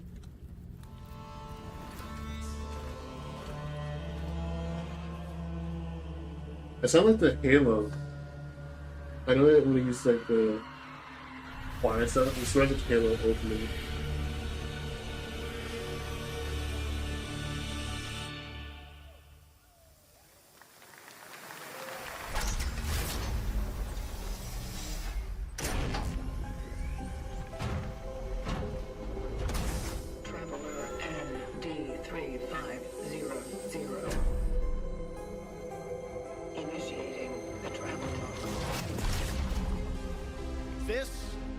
a traveler, an agent of a shadowy faction known only as the Collective. And in Kronos: The New Dawn, you'll step into their role. Is this a From remake Polish for Bioshock? horror powerhouse Bloober Team, nominated last year at the Game Awards, I always for wanted to their play that Silent Hill 2 game. remake, comes a bold new vision of survival horror. In this world, the dead don't stay dead. When they find each other, they merge into something far more terrifying. I always wanted to play Launching September Bioshock. 5th, here's Now your they made a brand new look remake? at That's Kronos, awesome. The New Dawn. Is that Bioshock? No, never mind. I totally misread that. It literally says in the title, Kronos.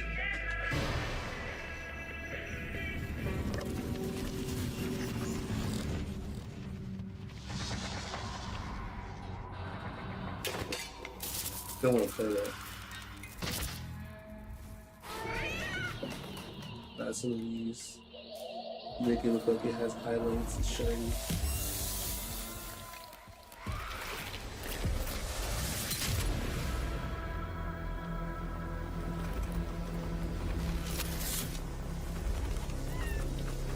Are you glad to see me, friend?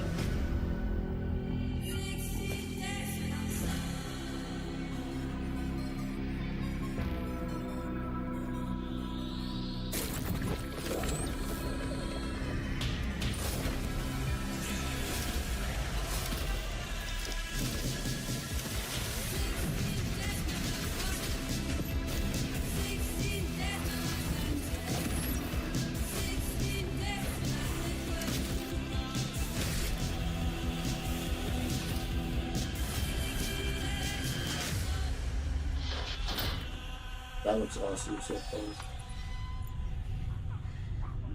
I like that. Oh, there's a big soft flush there. Just to Stay calm. on the crystal.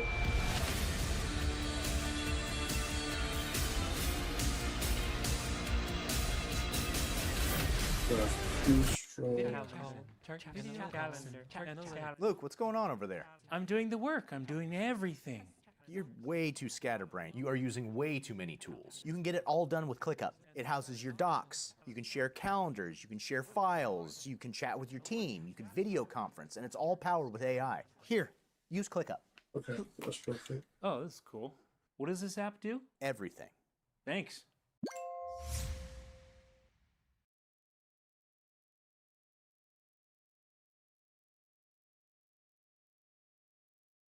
Well, I want to do more with that.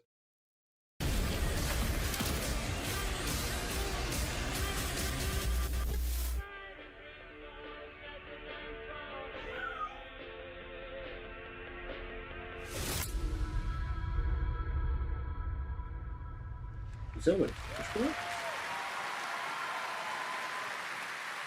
All right, for our next trailer, let's turn it over to the head of sequels at Obsidian Entertainment. Okay. Guten Tag, Gamescom. Look at this. Tens of thousands of Europeans packed into one building in the dead of summer with absolutely no air conditioning. That's crazy. This is the type of dystopia we here at Obsidian Entertainment absolutely respect. What is this? Am I experiencing Schadenfreude right now? I may have messed up the pronunciation, but you knew the idea. How are you? My name is Mark. I am the head of sequels We're here at at Obsidian pretty much Entertainment. 9K And likes. I've got Thank big you, news. guys. I am Appreciate going that. to drop a brand new trailer for The Outer Worlds 2. What are you going to get? More planets, more chaos, and an actual release date now that GTA 6 got pushed to the spring. So, strap on in. Okay. Stock up on some gummy bears, stock up on your favorite pretzels. Get ready. Here comes The Outer Worlds 2 trailer. Roll it, Jeff. It's got to be Jeff that's rolling it, right? Everyone on the goal A trailer for the part of the here. game you'll remember more than the ending. After that The sings. companions. Let's skip the diplomacy. Chemically enhancing your statistically unsafe lifestyle. This might sting a lot. Gold. We call it the gold reflection.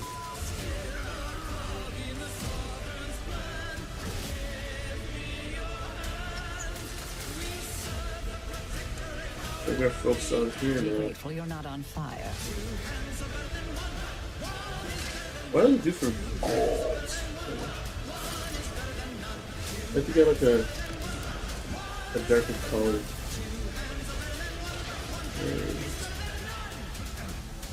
And no, you can't sleep with them. What's on the record?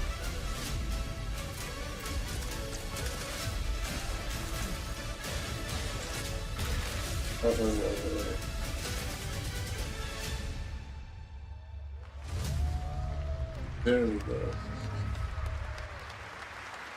Lots more to come here at ONL, but now a first look at Inzoi Island Getaway with Inzoi's first and free DLC, which is coming tomorrow.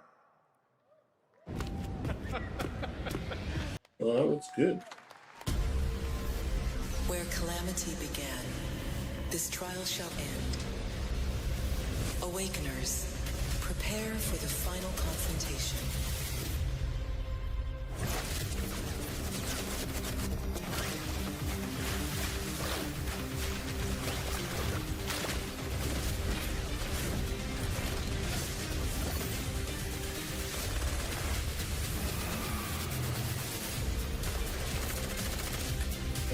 That function.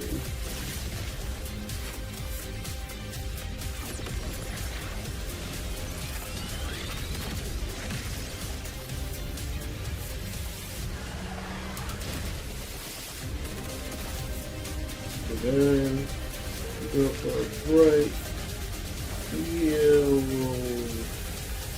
Is that brighter? I should go brighter. 7つの大罪あいつらとの冒険は騒がしくて大変だったけどなんとかなってよかったなけどな俺たちにまた一つ面白い運命が待ち受けてる気がするんだ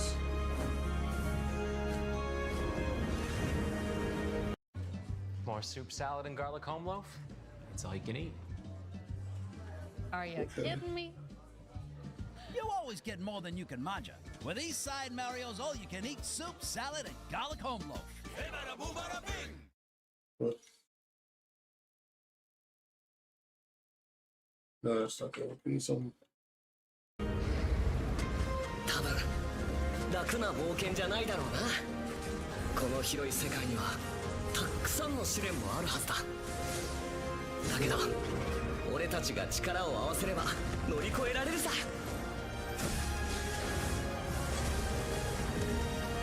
何ぼーっとしてんだよやることが山ほどあるんだ早く出発するぞさてさてさて CBT 募集が始まるってよ絶対参加してくれよな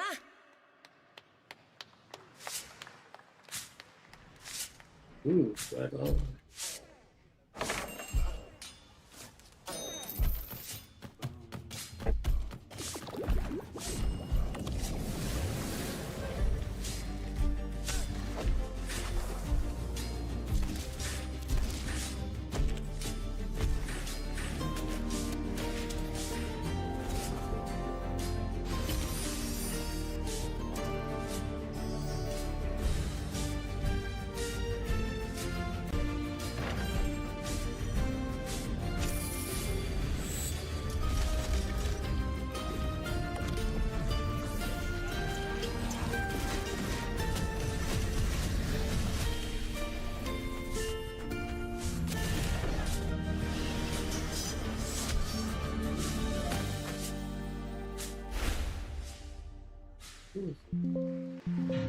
It brought you here, my fire. My fire. Don't listen. Your reputation is legend. Oh my, you. I think I know what you are. No, you don't.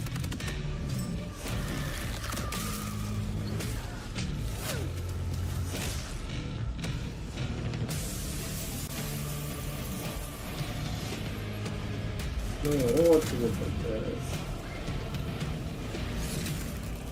So weary is the wanderer. The treads on the fertile soil.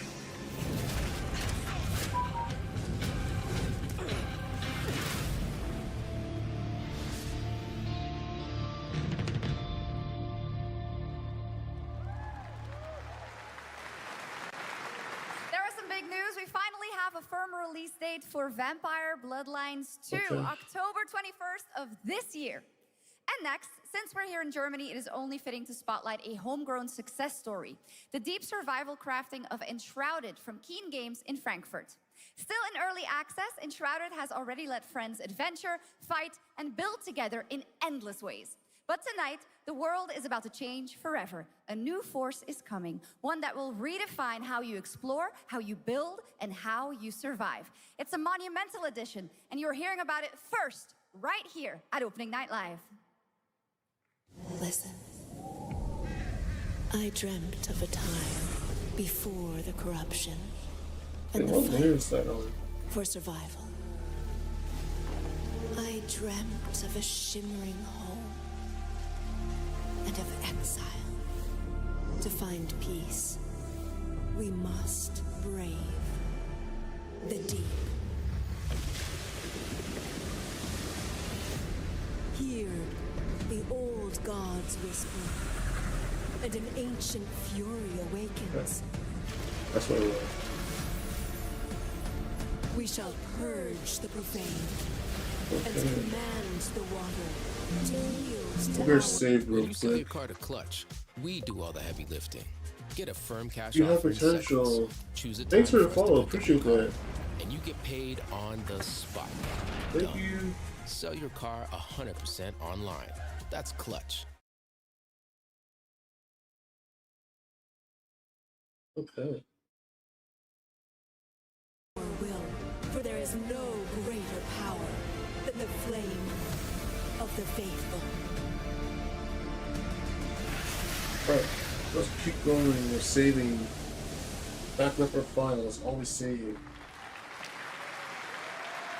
Awesome. And tonight at ONL, we have news of the latest Xbox franchise that is coming to PlayStation for the first time, and the reveal of brand new expansion as well.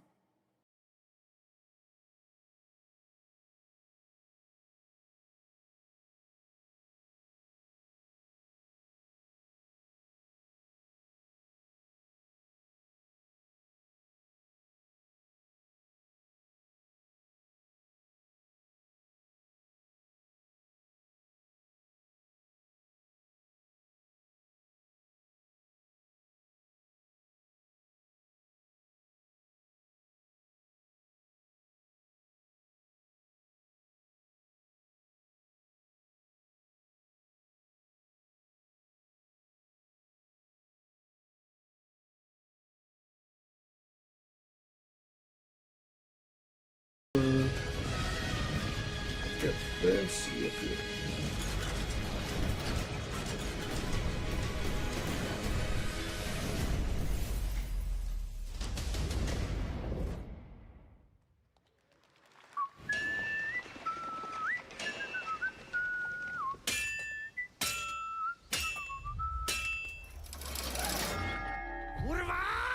Honored friends, masters of the blacksmith's guild, let me introduce a young master of our craft and new owner of Kutenberg's old forge, Henry of Skalitz.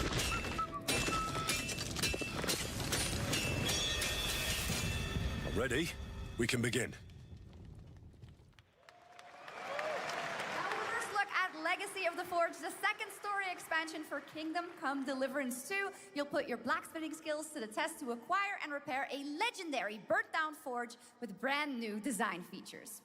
All right. Do we have any Cult of the Lamb fans in here? All right. It's time for some big news for the darkly comedic action-adventure management hybrid game. Here's the announcement of a major expansion to the game coming soon.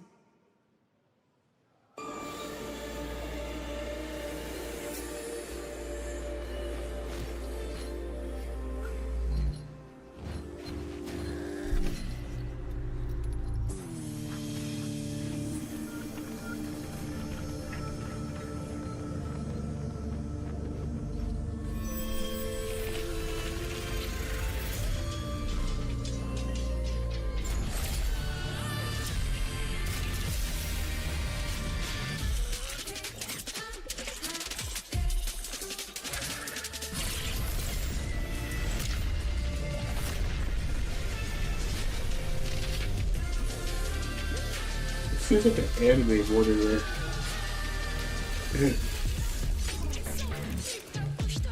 I was so angry.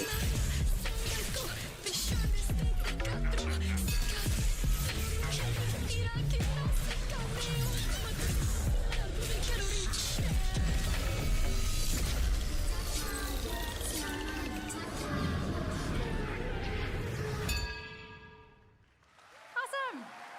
Now, last year, World of Warcraft celebrated its 20th anniversary and kicked off its 3-expansion story arc, the World Souls Saga. Here to tell us more about what's to come is executive producer Holly Longdale.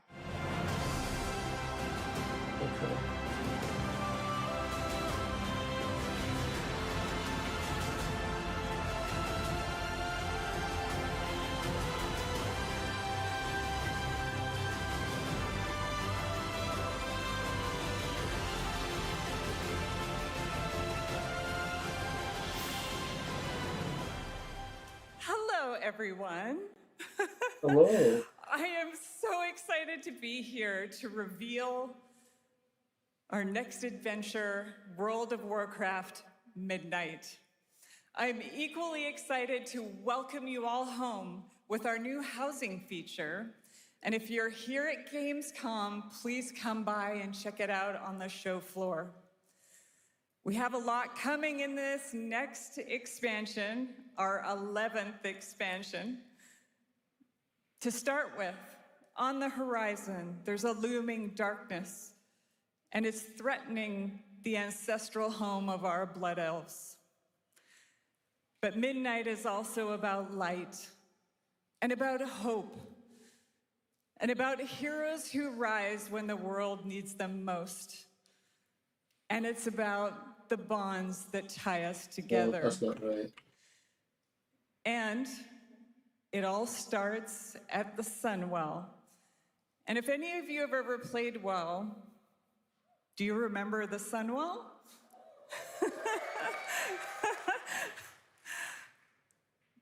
With that in mind, He sounds very nervous. please enjoy the premiere of our cinematic introduction to Midnight.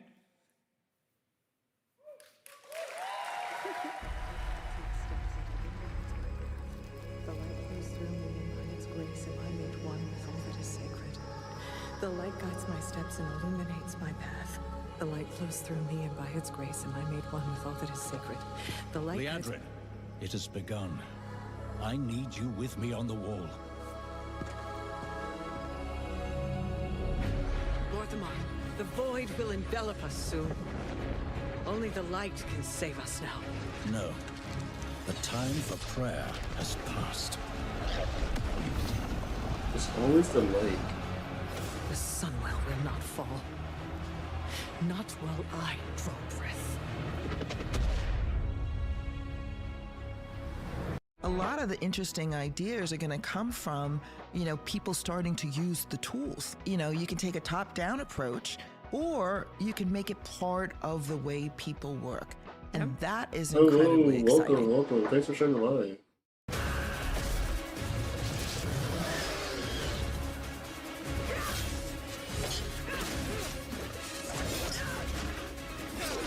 Little elves.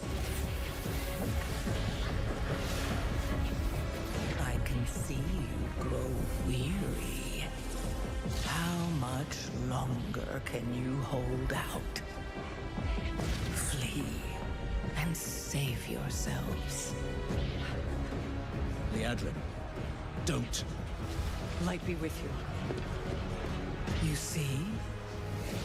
She understands it's hopeless. Soon, you all will. The light guides my steps and illuminates my path. The light flows through me, and by its grace am I made one with all that is sacred. The light guides my steps and illuminates my path. The light flows through... Oh, thanks.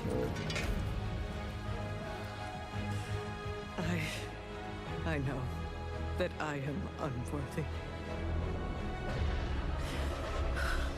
I don't know if I deserve your help. But I know my people do. Please give them strength. I admire your spirit, but that will not save you. Soon, I will break your world. You can't even break one elf.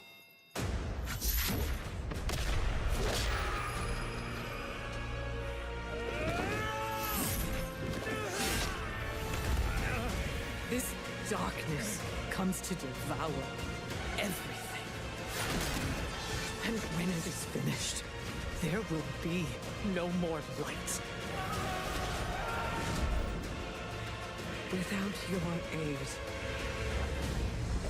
we will perish. I beg you, help us.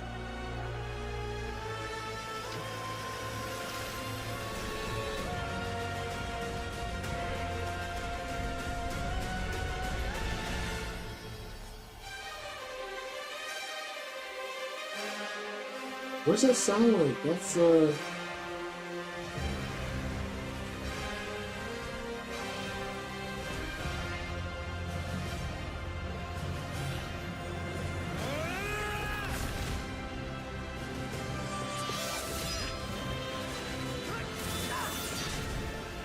The Sunwell will not fall. Not while we draw breath.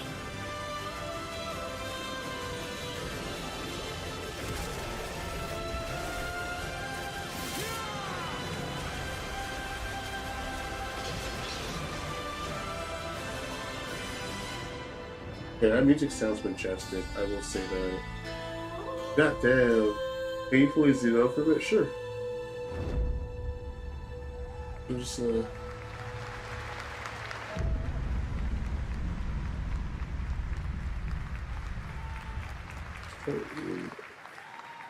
What a great that was cinematic. epic. Nobody does those better than Blizzard, and hope you guys Yeah, enjoyed that was actually All pretty dope. Next is the global announcement of a new project from Team J, the dev team behind Delta Force. Project Spectrum Delta is a Force. tactical shooter for the fearless. It is a physiological horror PvEVP game. That's right, where you battle against monsters, other players, and your own sanity as widespread anomalies twist around the world. Face the horror or become the horror itself. Can you describe the sound in the recording? Yes.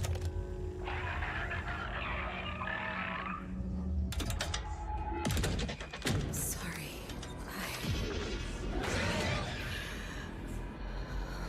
Let's go back to the start.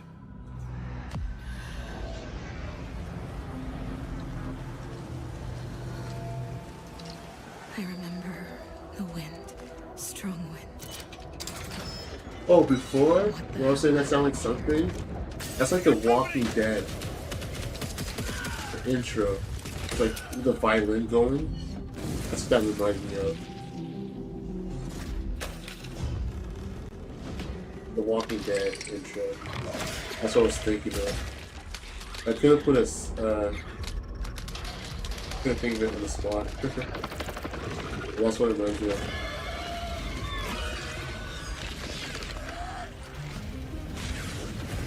Maybe it's spray.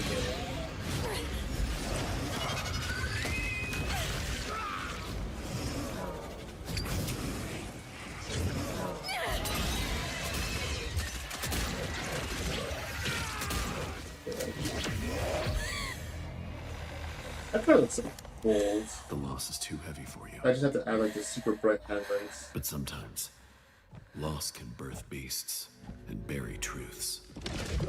Job application. Right That's a now, funny when you name. switch to farm-to-table delivery, we'll add 40 That's like pounds gold. of locally raised, boneless, skinless chicken That'd breast be to your perfect. order free. What do you think? It's simulated gold. What if you are the beast? The beast?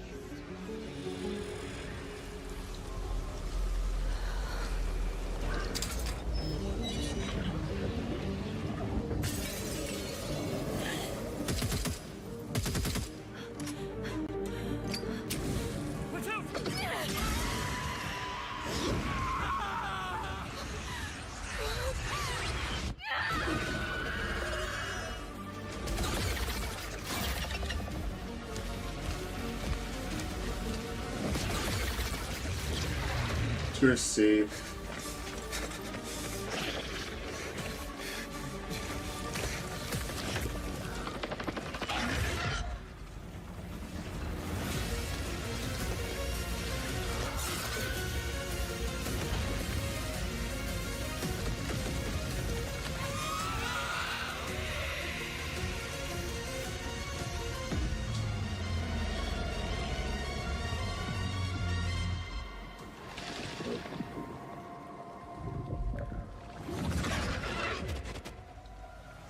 Let's go back to the start. No. Okay, I'm gonna say my copy. All right, this next world premiere feels familiar, yet it is something brand new from Wargaming. And trust me, you've seen them with tanks, but you haven't seen them do anything like this before. And it's coming to PC, consoles, and Steam Deck. I'll also be doing an alternate version of this drawing. This would be like, you know, instead of having like the, what is it, bracelets? You'll have like their other bracelets on. Not a bracelet, the bangles with the spikes on it. But I just wanted to make this one close to like the Street Fighter 6 version, but I'll do another one where she has like the spike bracelets, which would be like my favorite bracelets, or bangles, what you call them.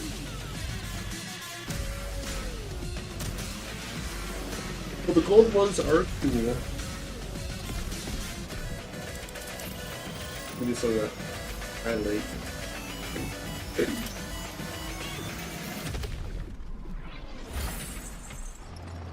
Are these just soft? Yeah, we use a soft. Glory of Plexi. I'll try this one. Nope, not fast enough for them.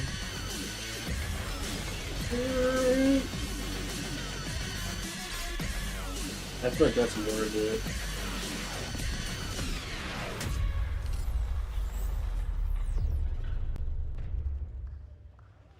Oops.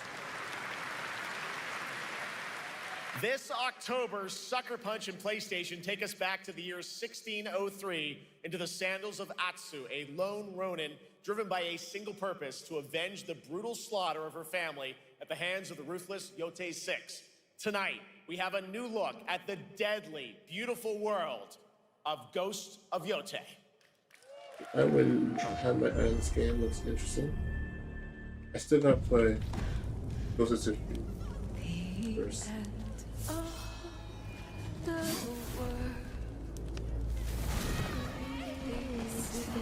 That's not what we're going for. Only in our minds.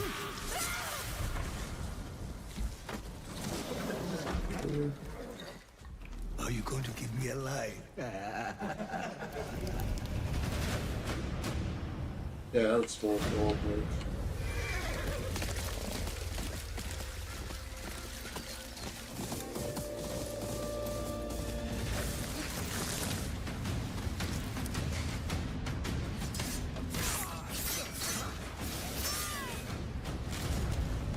Swordsmith's daughter.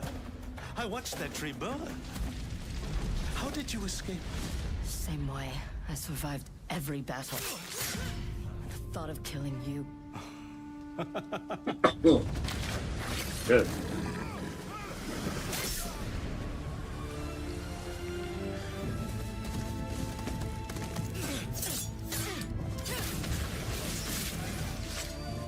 Ruthless spirits, wandering the land, driven by vengeance.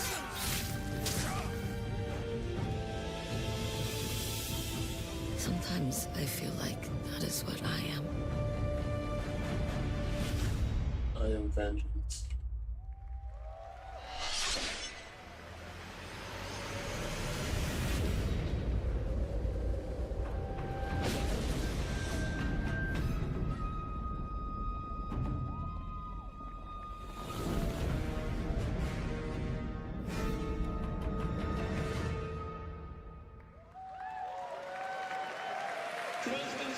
PlayStation.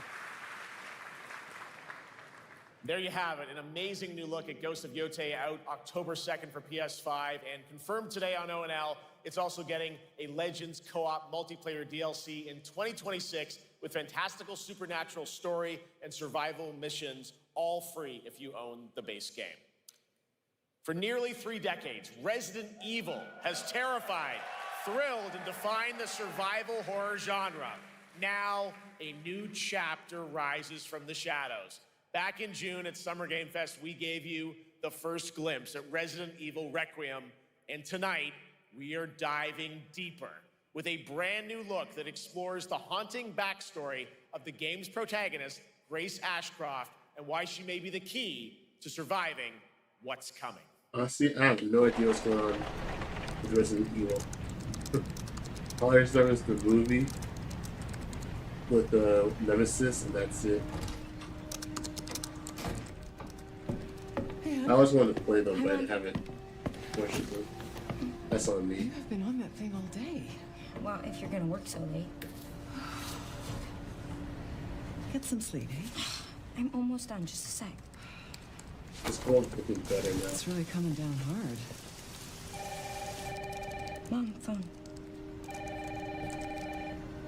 Mom. It's right beside you.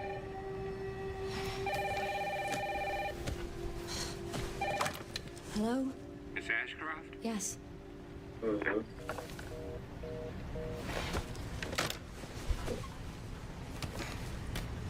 Who was it? Dunno. They asked for Miss Ashcroft and then they hung up on me. Rude. What the? They're coming.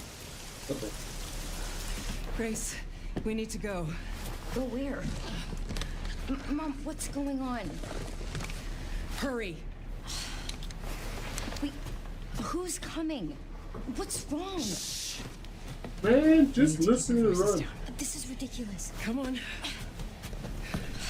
If someone told me early warning someone's coming to get me, Tell me what's man, going on. Now is I'm not questioning nothing. My ass is moving. You have to tell me twice. You have to tell me twice. Did they come in? I said, okay, let's go. Where we going? How we get there faster? How can I assist you to help save myself? Wait. Grace, keep moving. I'm already done.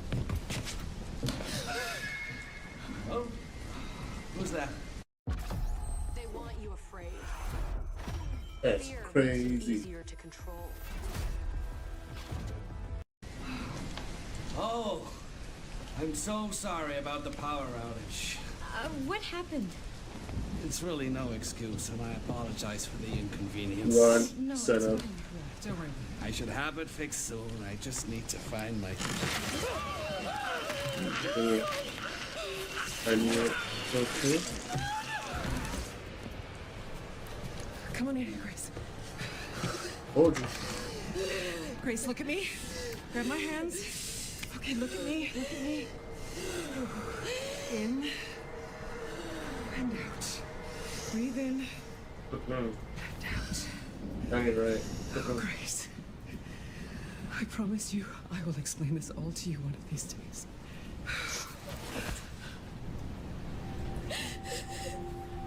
Grace, please know that you are my hope. Never forget that. What are you talking about? Just... I love you. Uh-huh. I love you too. Okay. Mom, I'm scared. No. We need to find a way out of here now. But we don't have any of our stuff. We can come back for it later, Grace.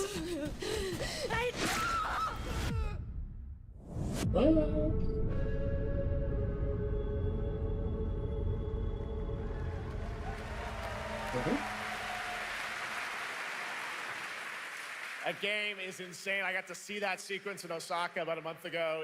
There's a lot more to share, and there is a reason it was the most wishlisted title coming out of Summer Game Fest this June. Now, for those of you here in the arena tonight at Gamescom, there's some good news, because you'll be over on the show floor, be the first players in the world to get hands-on with a playable demo of Resident Evil Requiem at the Capcom booth as we count down to the launch this February. A huge thank you to Capcom and Takeuchi-san for that special look.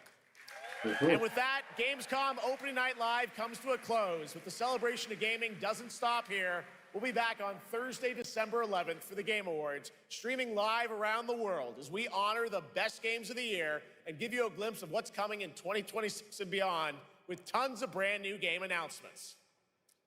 You're leaving, but before we say goodnight, we do have one last surprise. A global announcement from a studio that walked away with multiple Game Awards wins for its last project. Please, take a look. Saving.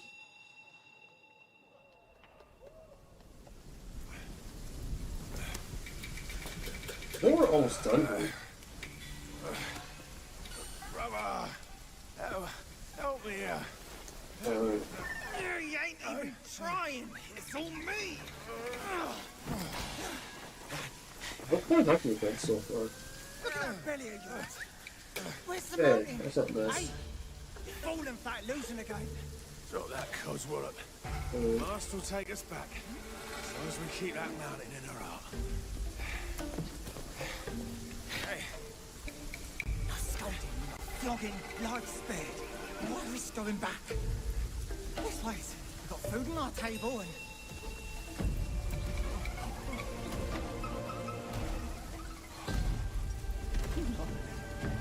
They're coming for us.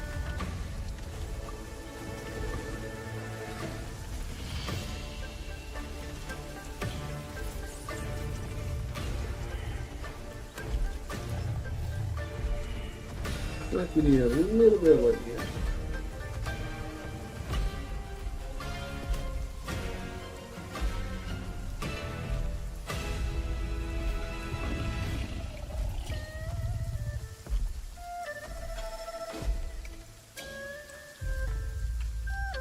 What's going on here?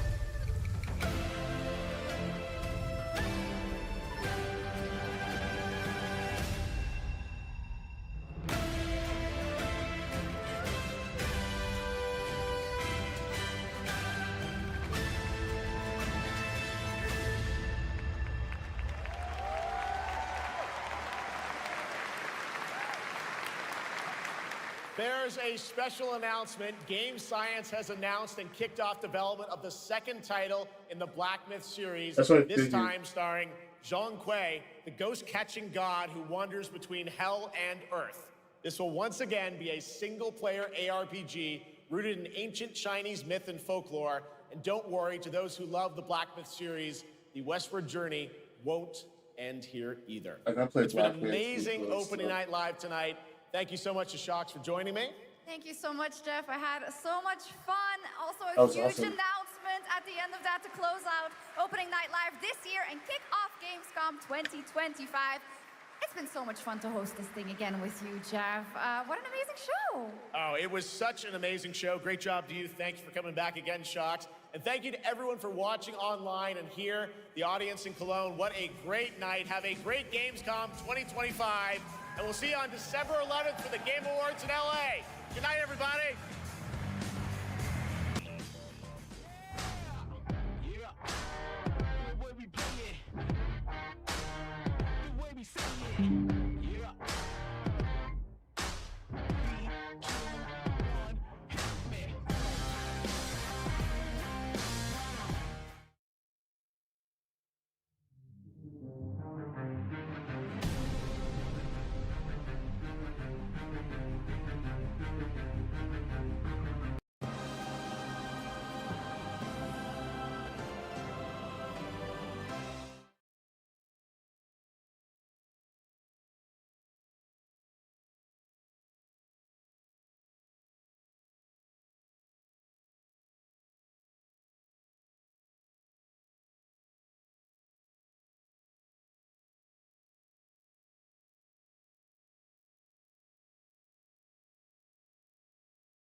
I will be right back.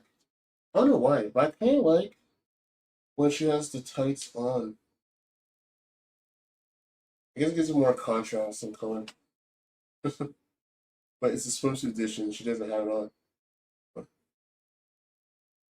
Who did me that way? We're almost done. All right, we'll be right back. Stay tuned. Let's go get a drink. Bear with me.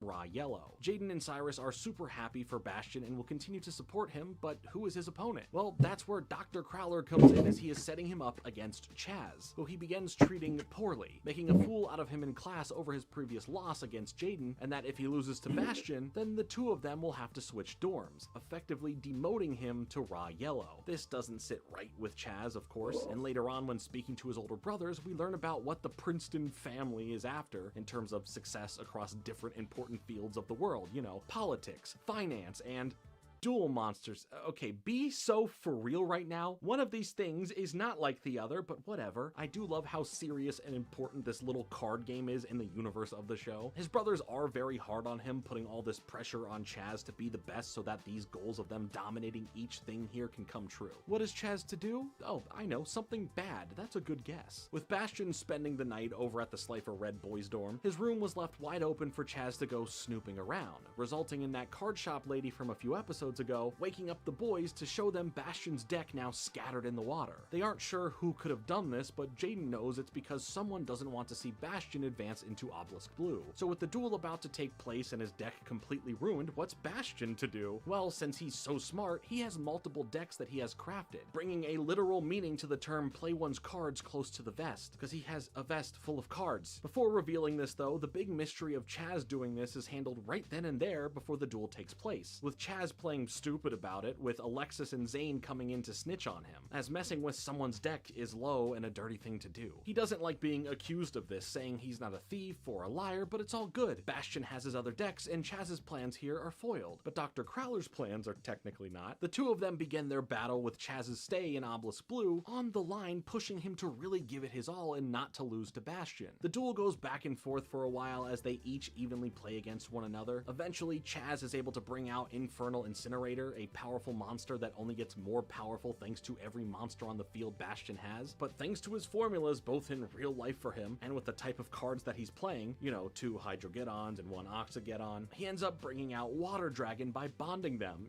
Get it? Water. H2O. It's made of 2 parts hydrogen, 1 part oxygen. It's scientific. Who says you can't learn anything in Yu-Gi-Oh? With the effects of this monster and the loss of effects on Chaz's due to Bastion having less monsters on the field, Bastion is able to one-shot destroy Chaz's monster and defeat him in the duel, claiming to have all of this planned out from the start thanks to his formulas. The formulas of success, that is. I hate myself. To make things sadder for Chaz here, Bastion proves that it was Chaz who did try to ruin his cards, saying he stole, he lied, he cheated, and he lost, as well as he deserves to be demoted. But then Bastion surprisingly declines his invitation to Obelisk Blue, saying that he would only accept that invitation after becoming the #1 student from the freshman class, to which he believes Jaden is currently that student. Jaden is always ready for a duel and offers Bastion the chance to get that duel in right now, but he declines this too, as he would rather wait, take his time to work on his formulas and strategies to properly be prepared to face Jaden down the line. And I really like how honorably he respects Jaden as competition and as a friend. While Dr. Crowler's plans of getting Bastion to basically be his new prodigy and a way to take Jaden out at the same time, we do see the growth of friendly rivalry here of these two incredible duelists. Also, their energy turns into a tiger and dragon at the end for literally no reason, and we're just going to accept that, okay? Well, actually, it's the representation of yin and yang from Tao philosophy, but it just happens out of nowhere, alright? Well, for the next little bit of time, we get into what would be considered more filler. Chaz ends up leaving the academy on his family's yacht, claiming to be back at some point, and everyone's just like, "Aw, man, no, not Chaz." Well,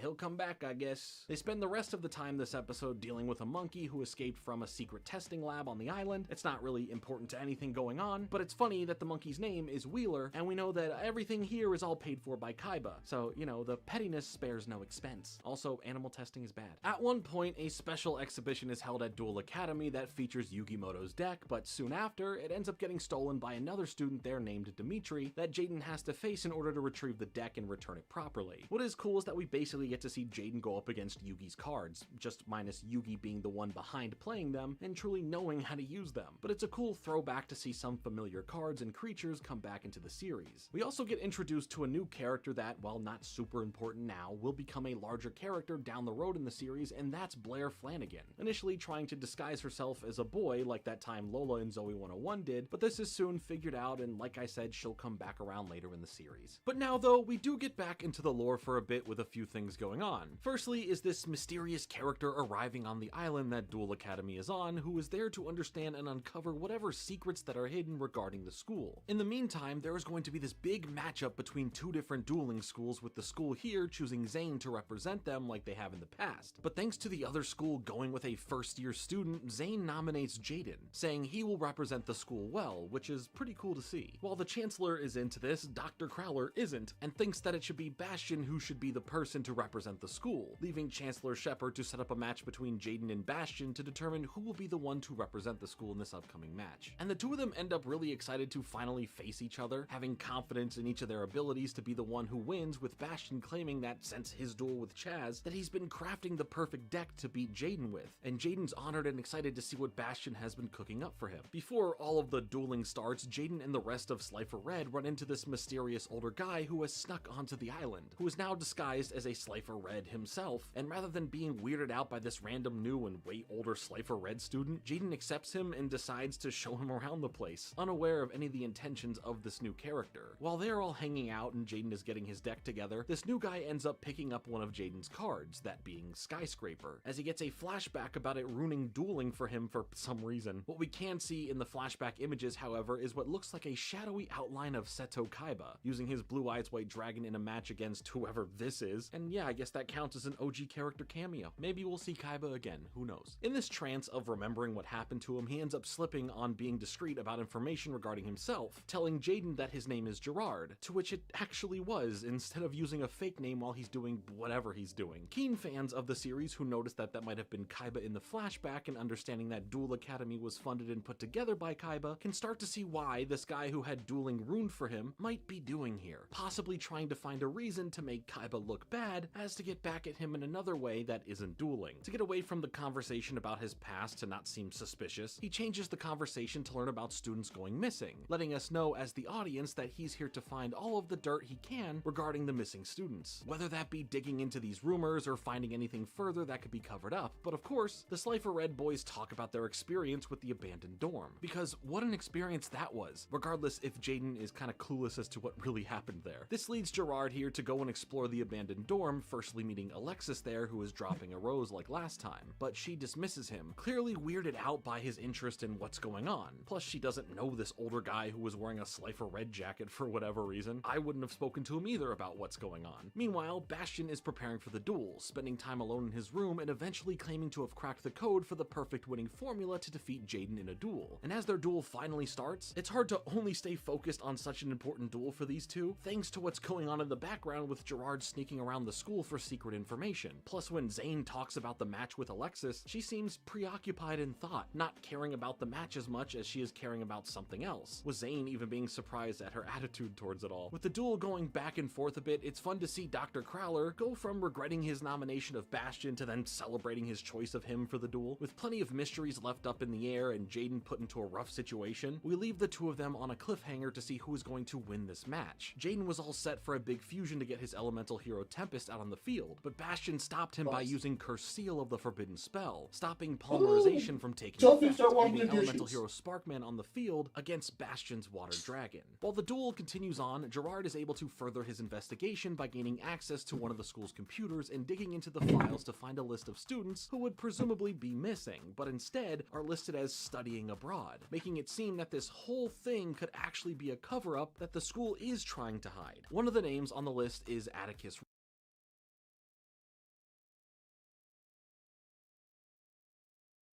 Rhodes, who is Alexis's older brother. So while some of that mystery unfolds, we return back to the duel, where Zane and Alexis talk about the situation these two are in regards to the duel, as Alexis cheers on Jaden to overcome these challenges, because Bastion surely has presented some tough ones in front of him. Gerard ends up walking in to catch what is going on with the duel just out of curiosity, but for some reason on the way there, he keeps getting plagued with flashbacks about his time with the Slifer Red boys, and about dueling as a whole, as if something about being here and being around dueling again, along with seeing that skyscraper card, have really triggered some repressed emotions that he's never fully properly dealt with him holding back his true feelings of him loving dueling to even try and convince himself that he has no love for it now. After what happened that one night, he now finds himself very interested in the duel, finding it quite exciting and honestly just a fun time. It's almost as if that feeling of wonder is filling back up inside of him that he once lost and held himself away from ever finding again. As the duel rages on, Jaden ends up getting out Elemental Hero Blade Edge, and on top of that, activating Skyscraper to help boost it in battle. This does trigger Gerard a bit when seeing it played, but the battle gets even more heated with Jaden and Bastion going back and forth with different tactics to hold each other at bay. For Bastion's turn now, he ends up bringing out Litmus Doom Swordsman, who, much like that card Dark Guardian that the Paradox brothers played earlier in the show, cannot be destroyed in battle. Plus, thanks to the card Last Magnet, it now has 3,000 attack and defense points. Bastion ends up being able to take down all of Jaden's defenses, destroying Blade Edge, Clayman, and even getting rid of Skyscraper, putting Jaden in a bad spot. But they both are having a good time and agree that this has been one heck of a fun match. Jaden now introduces us to another new elemental hero though, bringing out Elemental Hero Wildheart, adding on Cyclone Boomerang to bring the attack points of Wildheart to 2,000, which is still 1,000 points less than Bastion's monster, causing the other Slifer Red boys watching to be confused, with Chun-Li even saying, "What gives?" To which it seems Jaden heard that and replies to him by saying, he'll show him what gives.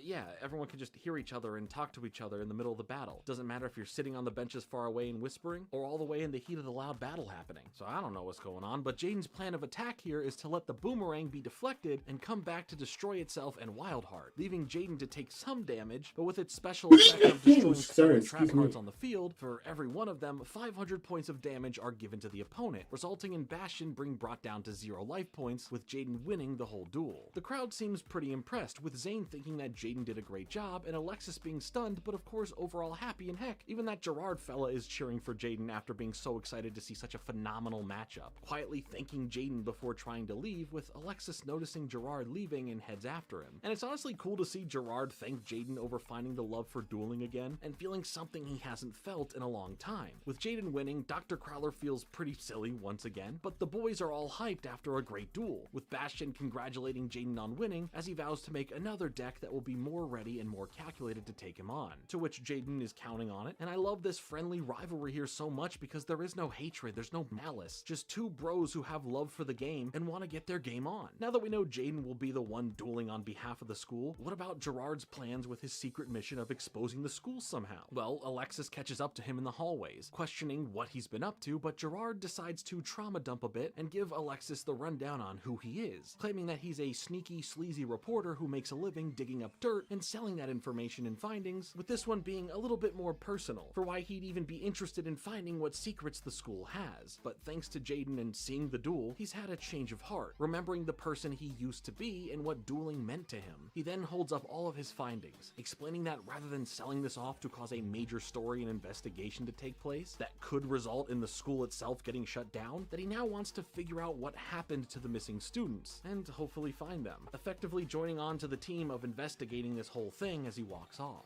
So maybe we'll see him again, maybe we won't, who knows? Briefly, before anything serious continues on, Dr. Crowler sets up this whole duel for Jaden to get into with a former student named Belowski, with the episode titled The Little Belowski, which is fun, I like the reference. The whole setup here is that he was a really great duelist at the academy before they noticed that in his duels after playing Moki Moki cards, that the other duelists lost their motivation to duel and would drop out of the school. So now they just have this poor chilled out kid alone in a special dorm and held within a virtual reality world, and maybe we need that reporter back because what the heck is going on with that? Anyway, the desired effect that Dr. Crowler wanted on Jaden from this duel didn't work because even in a tired-like state, Jaden's always thinking about or dreaming about dueling, so he can't really be affected here. So there was that, just a weird little episode in general. Now it's time to finally check back in with Chaz after he departed from the school many episodes back, but now finding himself alone on his yacht, which is now sinking, by the way, as he gets angry of hallucinations of Jaden friendly taunting him over dueling, causing Chaz to fall into the waters below and to be randomly saved by a mysterious person in a weird suit who knows all about Chaz's hatred of Jaden thanks to him talking in his sleep. He quote-unquote accidentally drops Chaz's cards into the water, but in return gives him something that he claims Chaz will beat Jaden with, handing him Ojama Yellow, which confuses Chaz more than anything. His anger turns him to state that he's rich and can afford to be the best there is when it comes to dueling, but this mysterious guy explains that no amount of money can buy you that title. You have to earn it, and that's what he intends to find out here. This guy then launches Chaz from his secret submarine that they were in up and onto the ice above, leading Chaz to the front doors of North Academy, aka the school that Duel Academy is set to face in an upcoming school duel. You can already see where this is going, right? In order to get into this school, you need 40 cards, to which this guy sitting outside explains this all to Chaz, but when he explains he's been out there for a while and only has 39 cards, Chaz tries to buy them off him, but he gets very protective of the cards, saying he needs to go out into the winter tundra and I guess find and discover his own new 40 cards in total. Weird concept, but I am sure Chaz is about to go on a long, special journey here.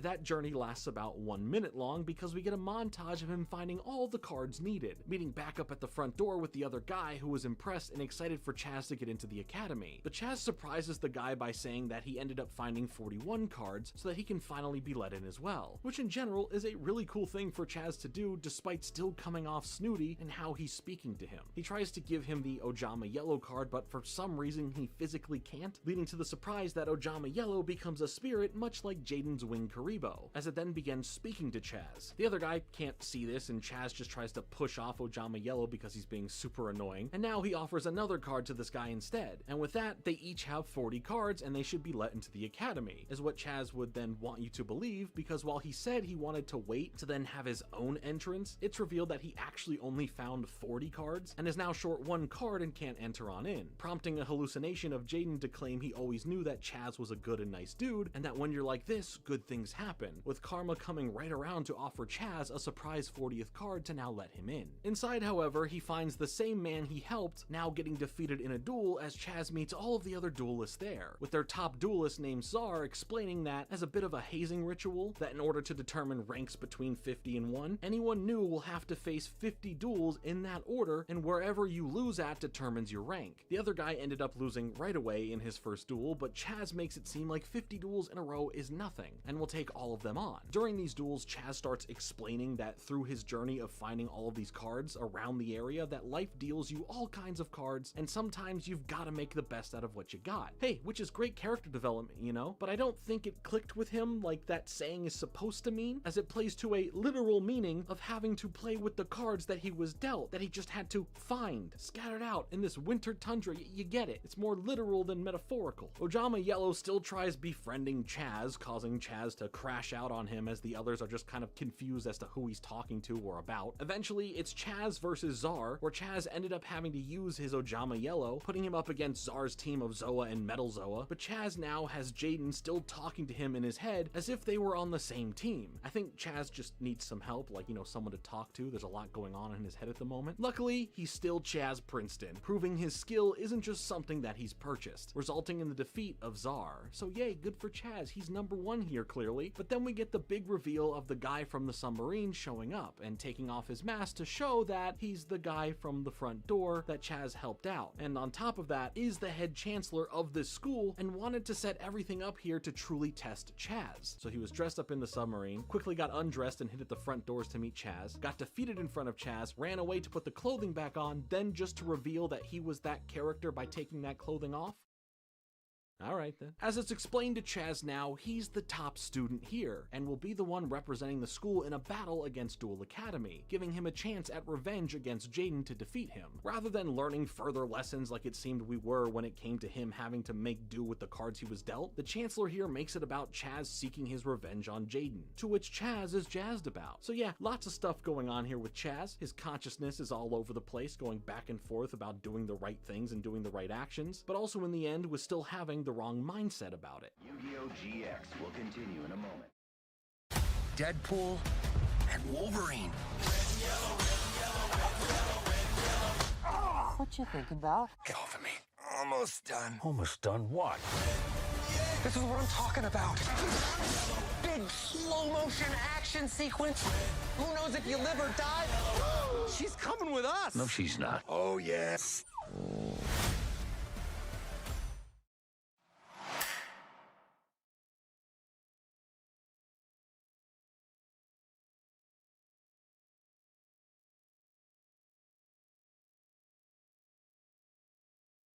Now it's Yu-Gi-Oh! GX.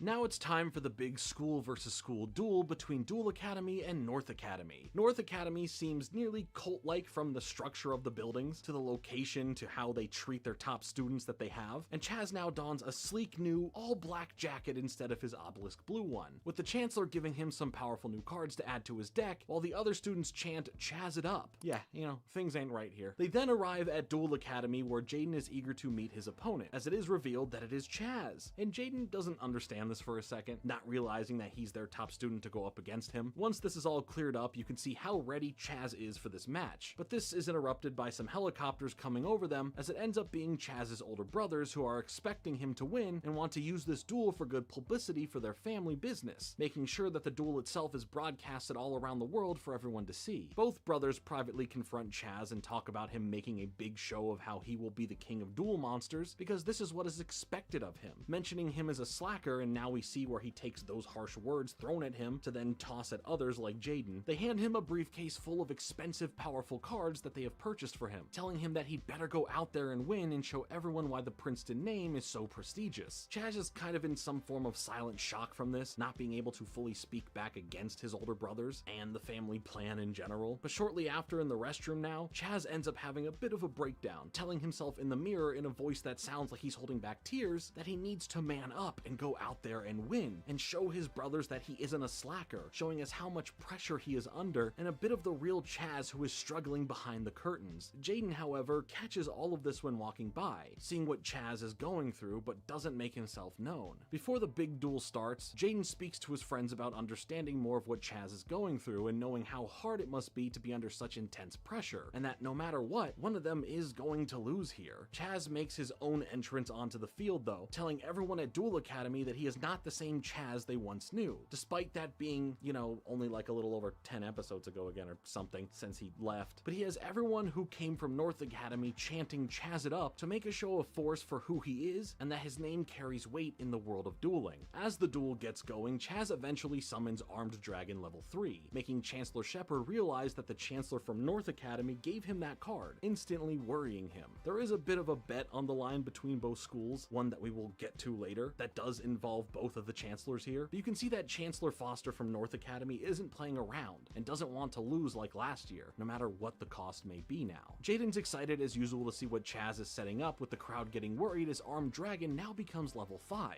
and Chaz seems to be pretty stacked and prepared with cards to break through Jaden's life points, nearly devastating his life points in one go. Jaden doesn't give up though, as he's having a great time here, only enjoying it more and more the tougher the battle gets. Chaz keeps Jaden on the ropes, forcing him to defuse his elemental hero Tempest, as then Chaz has his Armed Dragon go up to level 7 now, with Chaz's brothers realizing that this card wasn't in that briefcase they gave to him, which confuses them. Chaz has entered into an ultra serious attitude, but Jaden ends up just bouncing around and shaking with excitement over such a fun battle and such a cool card that he wants to trade something for, which only makes Chaz more angry, causing him to exclaim that nothing will stop him from being the best, and to do so it takes discipline, telling Jaden that his stupid jokes and carefree attitude are his own downfall. all, and that he'll never be the greatest because of it. Jaden keeps playing it cool, not taking any of it to heart or being all that serious, continuing on in the duel with all the faith in himself one can have, just telling Chaz to chill. Thanks to Armed Dragon's special ability here, Chaz is able to wipe any of his opponent's monsters off of the field if they have equal or less attack points, leaving Jaden completely open to Armed Dragon's massive amount of attack points. Thanks to Jaden's Rottweiler's ability, he gets to add Polymerization and Elemental Hero Persinatrix to his hand from the graveyard, with Chaz coming at him with the full power of Armed Dragon level 7.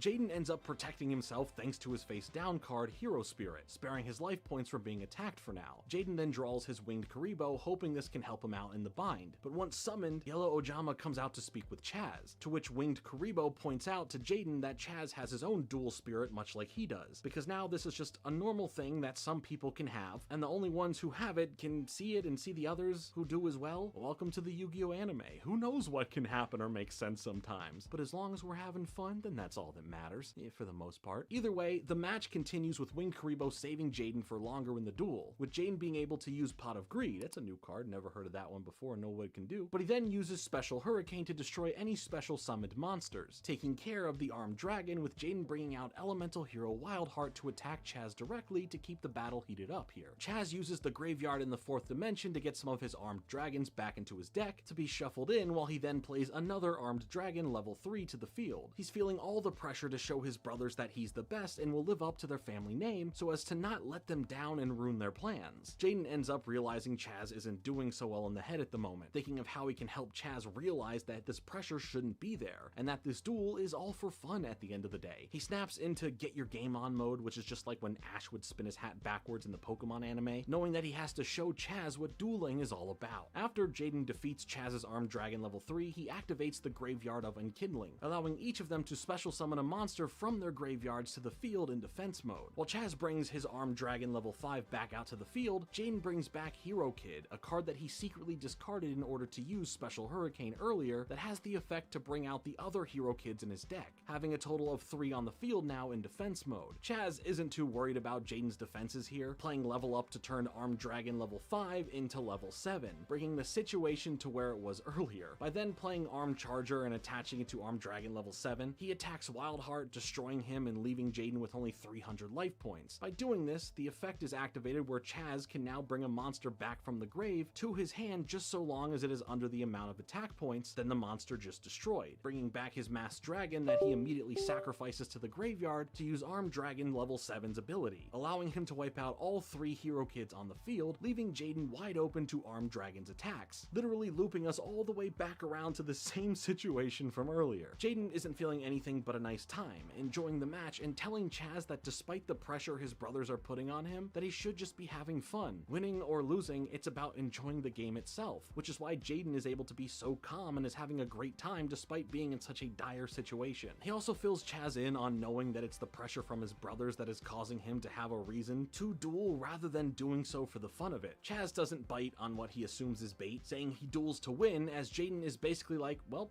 I tried, let's see how this turns out for you then in the end. Jaden then brings out Elemental Hero Flame Wingman, as well as plays Miracle Kid, which causes Armed Dragon to lose 400 attack points for every Hero Kid in the graveyard, taking Armed Dragon level 7 down to 1600 attack points, leaving Flame Wingman open to attack and win the duel. But the camera crew noticed this as well, cutting the camera feed worldwide so that no one outside of those in the arena know the outcome. With Chaz losing, his brothers go up to him and berate him for doing so, telling him he is no brother of theirs and how much money they have wasted on setting up the whole camera crew and getting press for this, all for him to lose, as Chaz begs on the ground for another chance. Jaden, along with all of the other main characters, confront the brothers as Jaden speaks up to defend Chaz, putting the blame on the brothers as they threaten Jaden that they can crush him and silence him because of their power and influence. They also explain that Chaz is nothing to them now, as the world mostly saw how bad he was schooled and how could anyone come back from that. They are mad that Chaz used his own cards and not the cards that they bought for him, leading to Jaden saying that he did win the battle of going against these two, deciding to use what he believed in rather than what they bought. But also in the same breath, technically he was given some of those cards from North Academy, and all of his original cards were basically, waterlogged, but semantics, sorry. Jaden's words hit so hard that even Dr. Crowler was crying in the club over it, feeling that he was right in taking his side. Jaden continues on to say that, despite it sounding cheesy that they both won here, it was a great match and Chaz is growing in all the ways that he believes in. But he tells Jaden that no one else believes that. It can't can't be true and he's just being nice to him. But in the most heartwarming way, all of the students from both schools start chanting Chaz it up, exclaiming how much they do care about Chaz and have faith in him and his dueling, and that he does have a place here. He may not have won the duel, but he has won the hearts of everyone here who support him as a person. His brothers end up leaving from there, with Chaz mentioning to himself that there is still one more score to settle. At the end of the day now, Duel Academy is saying their goodbyes to North Academy, with Jaden telling Chaz to keep in contact and to write to them. Chaz, however, surprises everyone by saying that he isn't going anywhere, asking to come back to Duel Academy as the Chancellor says of course he can.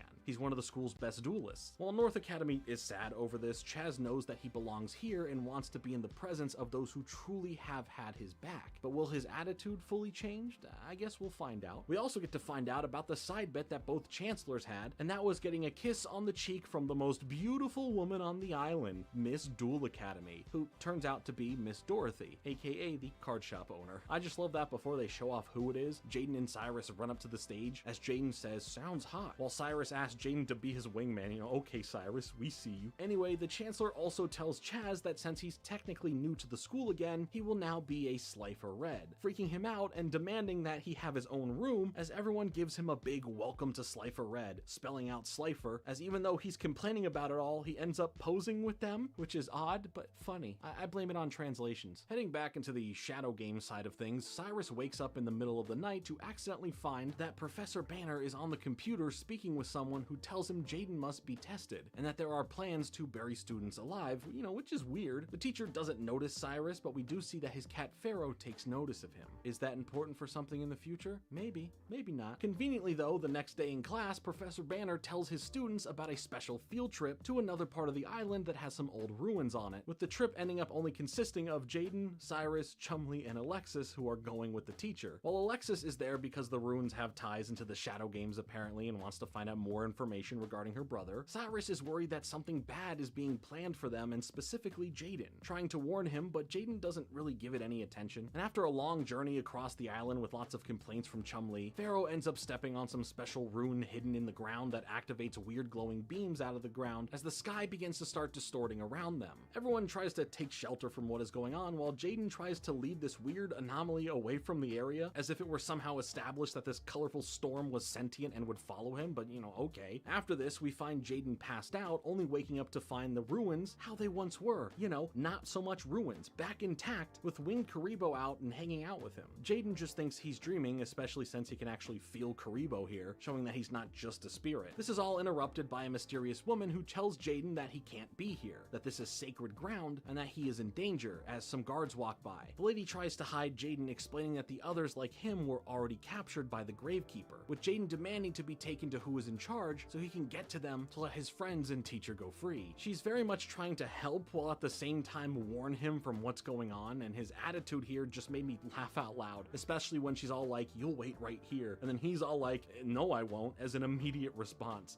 You gotta love Jaden sometimes. The blatant pushback no matter what is said is great. We do see in a wide shot that the ruins, no longer being ruins, are on top of a floating piece of land, and our main characters aren't in Kansas anymore. I mean, Duel Academy anymore. Jaden already made the Wizard of Oz reference, who cares? After Jaden ends up waiting for a while, he ends up hearing his friends as he looks out of the room window to see them all struggling to get free as they are all wrapped up and being trapped inside of coffins. While seeing this, Jaden is then cornered by a group of guards with spears, along with the Gravekeeper's chief, who offers Jaden a challenge, which of course is a duel, where if Jaden wins, he and his friends will be let free, and if he loses, they will all be buried alive. How fun. As the battle goes heavily in the favor of the chief, Jaden realizes that this is a serious duel with his and his friends' lives on the line. It's not just a regular duel, causing him to take it a bit more serious as he fights back pretty well, with the duel getting more deadly, with every life point ticking down how long his friends have until being completely sealed in their coffins. If Jaden doesn't get his game on, he and his friends will all be long gone. Hey, his words, not mine, okay? With the duel continuing on, Jaden ends up getting his Winged Karibo out into the game, using Transcendent Wings to have Winged Karibo level 10 enter on out, but the chief here ends up using Gravekeeper's Watcher to negate the effects of Transcendent Wings to keep Winged Karibo as he is, being able to then destroy him from the field. Jaden starts getting more heated with his strategies getting stopped at every turn, but the chief's strategies keep getting more and more powerful, lining him up with lots of cards in play as well as Jaden's life points heavily reduced, leaving him with only 500. Luckily, before any finishing blows take place, Jaden uses emergency provisions, letting him sacrifice some face face down cards to gain 2,000 life points to save him for a bit longer, as after being attacked, he immediately loses 1,000 of it. But he's not done yet, letting himself get attacked more only to use Draining Shield, stopping the attack and gaining the monster's attack points as life points, bringing him all the way back up to 3,900, which is then immediately cut back down to 1,900 after being attacked by the next creature, and then down to 600 after the one after that. Jaden's playing a heavily defensive game at this point, using everything he can to stay in the game with fluctuating life points. With his friends near fully buried, Jaden ends up just laughing from having a great time in the duel, confusing his opponent here like he usually does when laughing at the face of seemingly losing, but it's because he's confident that he's only about a turn away from winning. While the chief warns him of what he has coming next as well, Jaden really doesn't break a sweat. The chief then uses Royal Tribute, forcing both of them to get rid of all their monsters in their hands and put them in the graveyard, leaving Jaden with nothing he can do at the moment. Of course, he needs to draw the perfect card, putting Elemental Hero Blade Edge into his hand, and in order to summon it, he uses the power of a new Elemental Hero, Elemental Hero Necroshade, who was just sent to the grave, which allows him to summon Blade Edge with no sacrifices, and then uses him to win the game. As the chief falls to the ground, Jaden runs over to check and see if he's alright before being stopped by the guards, but the chief recognizes just how tough of a duelist Jaden is, as Jaden even admits to wanting to duel again sometime, which surprises no one aside from the chief, as no one would ever have enjoyed playing such a shadow game like this. But Jaden's a weird little fella who really, and I mean really, loves to duel. The chief admits that aside from Jaden, only one other has ever passed this trial, as he reaches for a special medallion around his neck to give to Jaden as a reward. The medallion, however, is only half of the full item, with the other winner from this holding the other half that we get teased for Jaden to have to face one day in the future, and maybe not far into the future. With the chief recognizing Jaden's abilities here and the girl from earlier clearly being this masked girl next to him now, Jaden's friends and teacher are released safely. Once freed, Professor Banner makes himself look suspicious by mentioning what Jaden went through as a test as he awkwardly tries to play it off. Don't worry, you're still weird, we're on to you. Disregarding this though, the chief wants to send them all back to their proper dimension, explaining how to get back at the gates of where they originally entered, with the three suns in the sky needing to merge back into one to let them pass back home. Before this though, a bunch of other guards end up defying the chief's ruling, trying to capture and punish Jaden and the others, but the woman from earlier reveals herself, as if we didn't know it was her, and defends them all, telling Jaden to find the person with the other half back in their dimension and to give them a message saying that Yasmin hasn't forgotten about him and that she's still in this world and believes they will see each other again, building up some more mystery as to who holds the other piece of this medallion, who is Yasmin in relation to all of this, as well as Professor Banner's relation to all of this. For now, Winged Karibo ends up leading everyone to the gate as the suns begin to merge, sending them back to their dimension, waking back up where they were when this all started. As we continue things forward into the next episode of the series, the biggest difference here is that we get a subtitle for the series, signifying a new arc or just a way to sell the show further as the story progresses. Now dubbed Yu-Gi-Oh! GX Rise of the Sacred Beasts. We enter in on some new plot points being plotted. Somewhere in a dark cave, we see the silhouettes of a bunch of masked figures with glowing red eyes, with added voiceover from some leader of the group saying that their enemies have been tested and that their allies are in place, with a special hour that they've been waiting for creeping up, allowing them to begin making their moves of covering the world in shadow, leading to someone going by the name of Nightshroud stepping up to be the first to lead them to battle, as he states the Academy Island's prize will be theirs. Oh, and to make things more interesting about this character, you can immediately notice that around his neck seems to be the other half of the medallion, so that can only mean good things, right? As a massive storm is over the island, Chancellor Shepard looks out of his window, noticing Nightshroud hand gliding into the area into a fiery display to signify the beginning of something, with Shepard immediately knowing what's happening, claiming he's been anticipating this upcoming battle, or war, or fight, or whatever the heck is about to happen.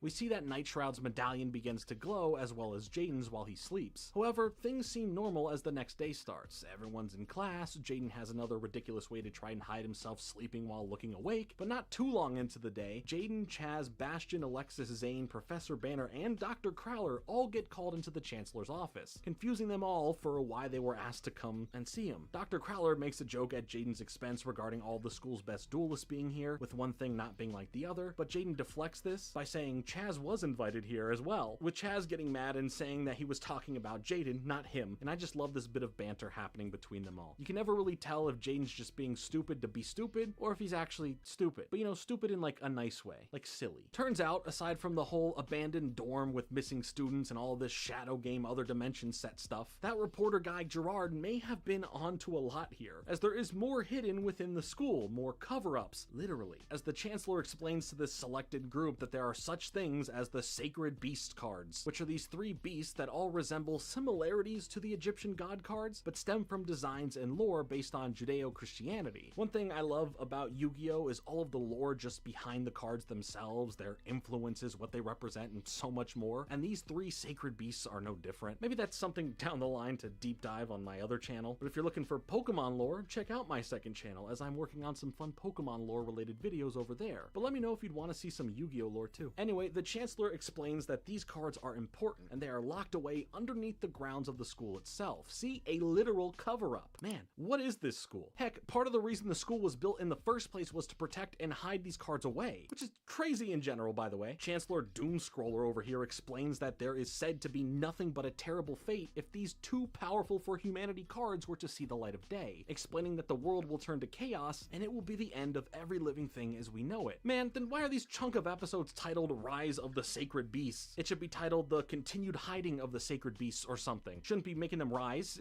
but I digress. Jaden doesn't really understand how severe this all is, wanting to take the cards out for a spin himself, but ignoring his card-loving antics. Chancellor Shepard explains that it's up to the 7 people he invited here to be the protectors of the cards from the Wicked Ones coming after them. The Wicked Ones, as explained further in the exposition dump here, are 7 elite duelists known as the Shadow Riders. So like, which is it? Are they the Wicked Ones or are they the Shadow Riders? You can't have 2 names for your group. That's not fair and it just complicates things. The Chancellor tells them that they each have to protect the 7 spirit gates that protect the Sacred Beast cards, with them only being able to be opened with 7 special spirit keys that he disperses out to each of them to protect and not let the Shadow Riders get their hands on. But they can't simply be stolen, they need to be won through a duel. So that's why the best duelists have all been asked to be here. All of them are shocked, heck, even the cat Pharaoh is shocked, and I love that he's so included in on things. But the Shadow Riders will be seeking out those who hold the keys. So it's not about trying to hide and hopefully not be caught by a Shadow Rider, it's about being prepared to face them when they come around looking for the keys. He tells all of them that they are not obligated to do this, and they can back out no problem, but if they're in, he asks who's ready to help save the world, relying on 5 kids and 2 teachers to be the one to stop a shadow organization from getting their hands on cards that can destroy the world. Yep, this sure is a Yu-Gi-Oh! Plot, alright. Man, just wait, if we ever do cover further series from Yu-Gi-Oh!, things get even more wild with storylines. Anyway, Jaden immediately accepts, followed by everyone else as they all are trying to figure out who will be the first person to duel, but Chancellor Shepard explains that this isn't a pre-planned thing. This is a war, and that at any moment, any of them can be confronted by a Shadow Rider and be forced into a duel, so like, I don't know, just always be ready, I guess. Jaden explains this to Cyrus and Chun-Li later on, and he's not too worried about it, but the others think Jaden is taking it pretty light for how serious the consequences would be for losing the keys, you know, the world-ending kind of consequences, and all of that silly business. In the middle of the night, however, Winged Karibo wakes Jaden up, showing him a glowing light coming from inside their dorm, with his medallion now glowing as well. The other 2 won't wake up, but Alexis, who was walking around at night, spots this, entering in the room as Jaden is just as confused as to what is going on. But that's when a voice says the first duel is happening, bringing them both into a shadow game above a volcano where Nightshroud introduces himself. He also notices the other half of the medallion, saying that the Gravekeeper must be playing sloppy for it to have been won by the likes of Jaden. On top of this, Nightshroud has captured Cyrus and Chun-Li, holding them captive and teasing their demise over the fate of the game. Plus he holds up a blank shadowy card, saying that the loser of the match, let it be Jaden or himself, will have their soul trapped within the card here, which is pretty old school Yu-Gi-Oh! And you love to see that. The duel between Jaden and Nightshroud begins, and not long into the duel, Nightshroud brings out my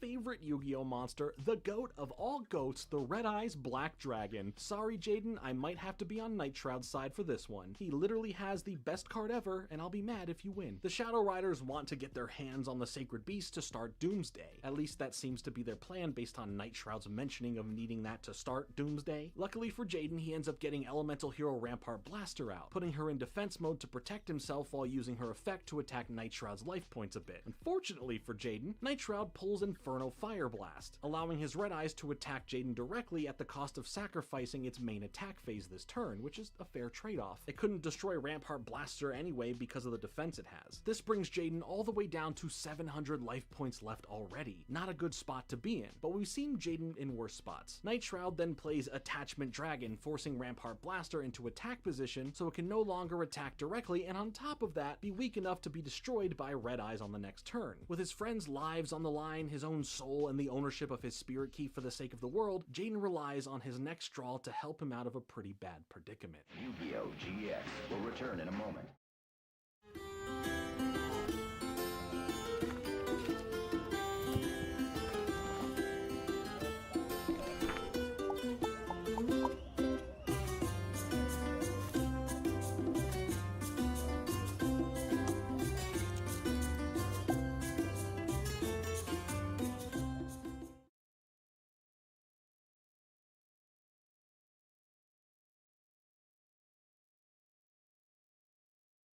Yu-Gi-Oh! GX now continues. With the duel heating up, partly by an intense duel in general, partly by the volcano that they're on top of, Jaden is able to break through Attachment Dragon by using Diffusion, and is then able to combo a few cards together to end up bringing out Elemental Hero Sparkman so that he can fuse him with Elemental Hero Clayman to have Elemental Hero Thunder Giant come out, having an equal attack power to Red Eyes, leaving them to destroy one another so that his Bracinatrix can attack directly. I mean, you know, this is a good play, nice job Jaden, but why'd you have to do my boy Red Eyes like that? That's messed up, man. Not cool. Night Shroud ends up putting Mirage Dragon on the field, with Jaden then getting together all the elemental heroes needed to bring out the Tri-Fusion creature Elemental Hero Tempest, putting him in a solid position, destroying Mirage Dragon and bringing Night Shroud down to 600 life points. He's not worried though, saying it's not about life points, it's about the cards you hold, summoning to the field Red Eyes Black Chick, using it as a proper support to sacrifice itself through its special effect to bring out another Red Eyes Black Dragon. Yes, we love to see it. Now, even on top of this, Red Eyes Black Dragon isn't the big baddie on the team here for Night Shroud, showing off more supports created around Red Eyes. He sacrifices him as well to then bring out Red Eyes Darkness Dragon, who already has a high amount of attack points, but for all of the previous dragons now in the graveyard, Red Eyes Darkness Dragon gains 300 per, bringing its attack to 4,500. Jaden saves himself from losing here by having Negate Attack stop Red Eyes Darkness Dragon, and now in his bot time, we take a moment to see all of the other Spirit Key holders having their keys have reactions to what is going on, with Chaz having to deal with Ojama Yellow getting his groove on to the vibrations of it and just being an annoyance to Chaz. We also get to see Chancellor Shepard alone in his office contemplating his actions, thinking of if it was wrong to involve the students in such a dangerous situation, or if putting it all in their hands was the only right decision to make for the sake of the world. With the duel continuing, Jaden's Rottweiler is summoned, but quickly destroyed by Night Shroud's Spear Dragon, causing both monsters' effects to happen. Jaden gets to get some cards from his graveyard like Elemental Hero Wildheart and Polymerization, while Jaden takes damage from Spear Dragon's ability, but then that monster is switched to defense mode where it has 0 defense points. Night Shroud then eventually has a chance to destroy Elemental Hero Tempest with Red Eyes Darkness Dragon. The power of the Shadow Games is getting to Jaden, sending him cooked straight to the floor with Alexis and his friends worried over him. But Alexis has seen enough and wants the duel to be over for the sake of all their lives aside from hers. She tells Night Shroud that she has a key too, and will let it go to him as well as let her soul be captured if it means Jaden and the others are set free. Night Shroud is more taken aback by something else though, seemingly recognizing Alexis, but before we find out more, Jaden butts back in. He tells Alexis to stand down as he gets back up and says he is going to win this. So was Alexis legit putting her soul and fate of the world out on the line to save Jaden? Okay, and the others, but mostly Jaden here? Man, she really has it bad for him, huh? It's all good though, we move on, the fight continues, and Jaden brings out Elemental Hero Wildheart, as well as he plays Wild Half, which halves the original attack points of Red Eyes Darkness Dragon, still leaving it at a massive 3,300 attack points, and by doing this, it has created a token copy of the Red Eyes with 3,300 attack points as well, giving him 2 still really powerful cards on the field instead of 1 really powerful monster on the field.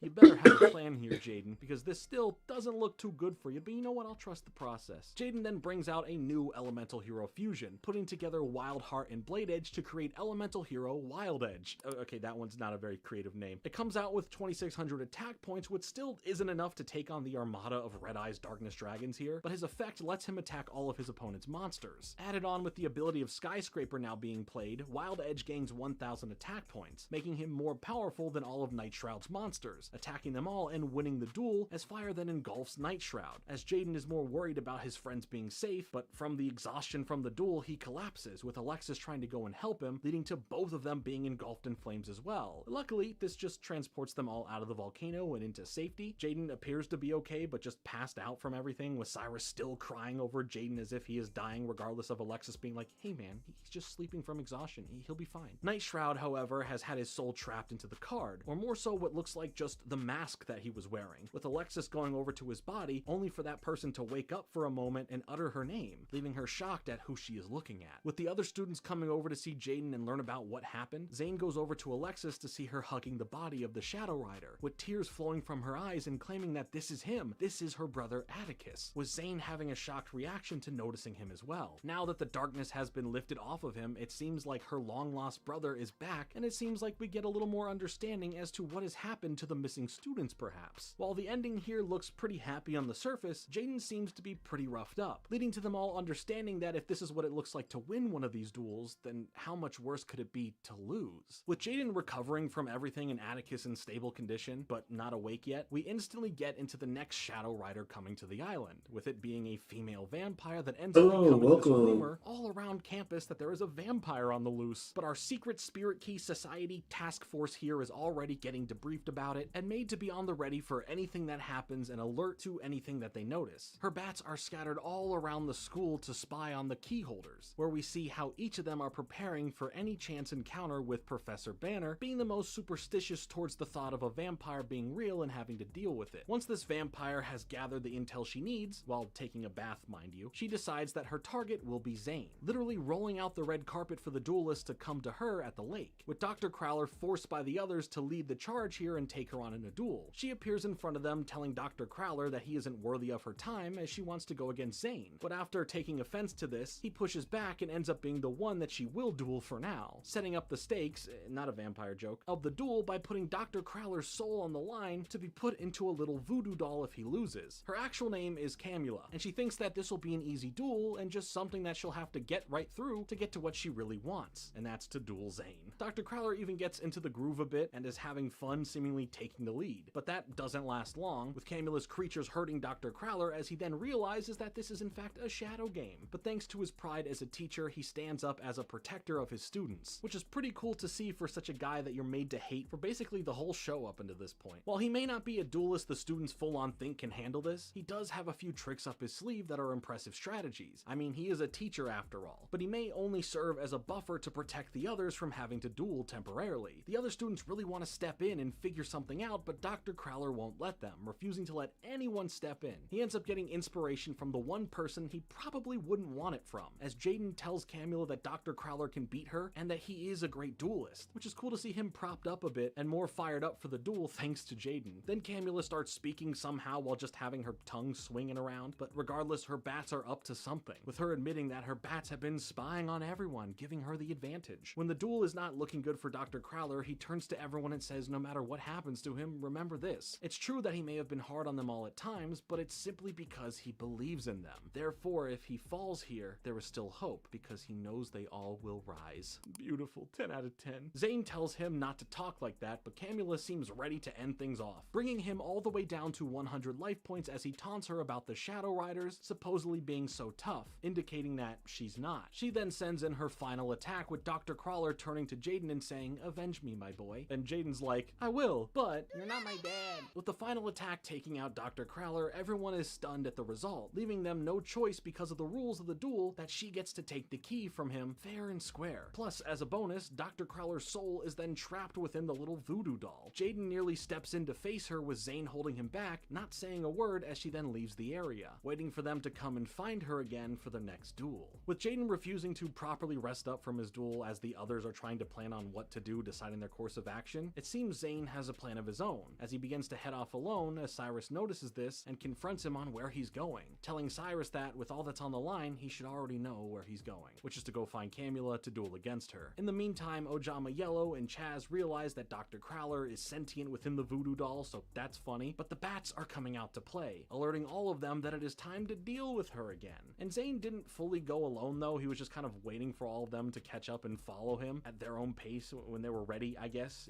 whatever that case may be. They all enter into the world of Castlevania to deal with Camula, meeting with her in the middle of the castle for the same stakes as last time, as Zane wastes no time getting into it, getting his most powerful monster, Cyber End Dragon, out on his first turn, which is like, you know, what the heck, that's insane. Some even may say insane. I, of course, would never say that, only Jordan Cringe would, and that's disgusting to think about. However, he did use Power Bond, so his card has 8,000 attack points, but if the duel isn't won, right here and now, Zane will instantly lose thanks to how that card can backfire on you. She, however, uses Red Ghost Moon, taking that 8,000 attack power and adding it to her life points, bringing her to a massive 12,000 life points. But thanks to Zane having a backup plan, he uses Diffusion, turning his Cyber End Dragon back into 3 Cyber Dragons, negating Camula's card and bringing her life points back down, and negating Power Bond, saving Zane from instantly losing the battle. There seemed to be a plan either way things went, and that's why he's Zane, aka the best duelist in the school. As the duel goes on and we see Camula use her best cards like Vampire Genesis and Zane use more and more Cyber Dragon support cards like Cyber Barrier Dragon and Cyber Laser Dragon, Zane seemingly takes a lead until Camula really starts putting up one heck of a fight, putting Zane to the test more than he expected. As she takes it up a notch, she ends up playing Illusion Gate, destroying all monsters on the field as she splits into 2 versions of herself, explaining further that the rules are getting a bit darker now, requiring the sacrifice of a soul to the sacred beasts in order for her to summon any monster that had been used in the duel up to this point. She then targets Zane where it might hurt the most, right in the family feelings, as she grabs Cyrus to use his soul as sacrifice to bring out Cyber End Dragon to her side of the field. She also tells him that whatever he does to the Cyber End Dragon, he's effectively doing the same to Cyrus's soul, as they are now one and the same. Put in this conundrum, he does have a winning strategy planned out, having Call of the Haunted played face down and knowing that he can get Cyber Barrier Dragon back out to win, but at the cost of losing his brother's soul, which would in turn make it so that they don't lose any more spirit keys and the world is kept a bit safer for the time being. He makes note to himself that the choice is clear, knowing what he must do. Cyrus then pleads to Zane that he must sacrifice him, that it wouldn't be worth it to save him, and he can then be remembered for something other than being Zane Truesdale's younger brother, and technically go out as a hero that helped play a part in saving the world, with teardrops falling from his eyes as he is accepting his own fate. The two of them have a moment together again, just like when Cyrus was in the duel against the Paradox brothers, where Zane admitted to Cyrus that while he once said he didn't belong here, that he has been proven wrong and believes he does belong here, also telling Cyrus that he loves him and saying to never forget that, as he says see you later. Now back in the match, Zane officially stands down,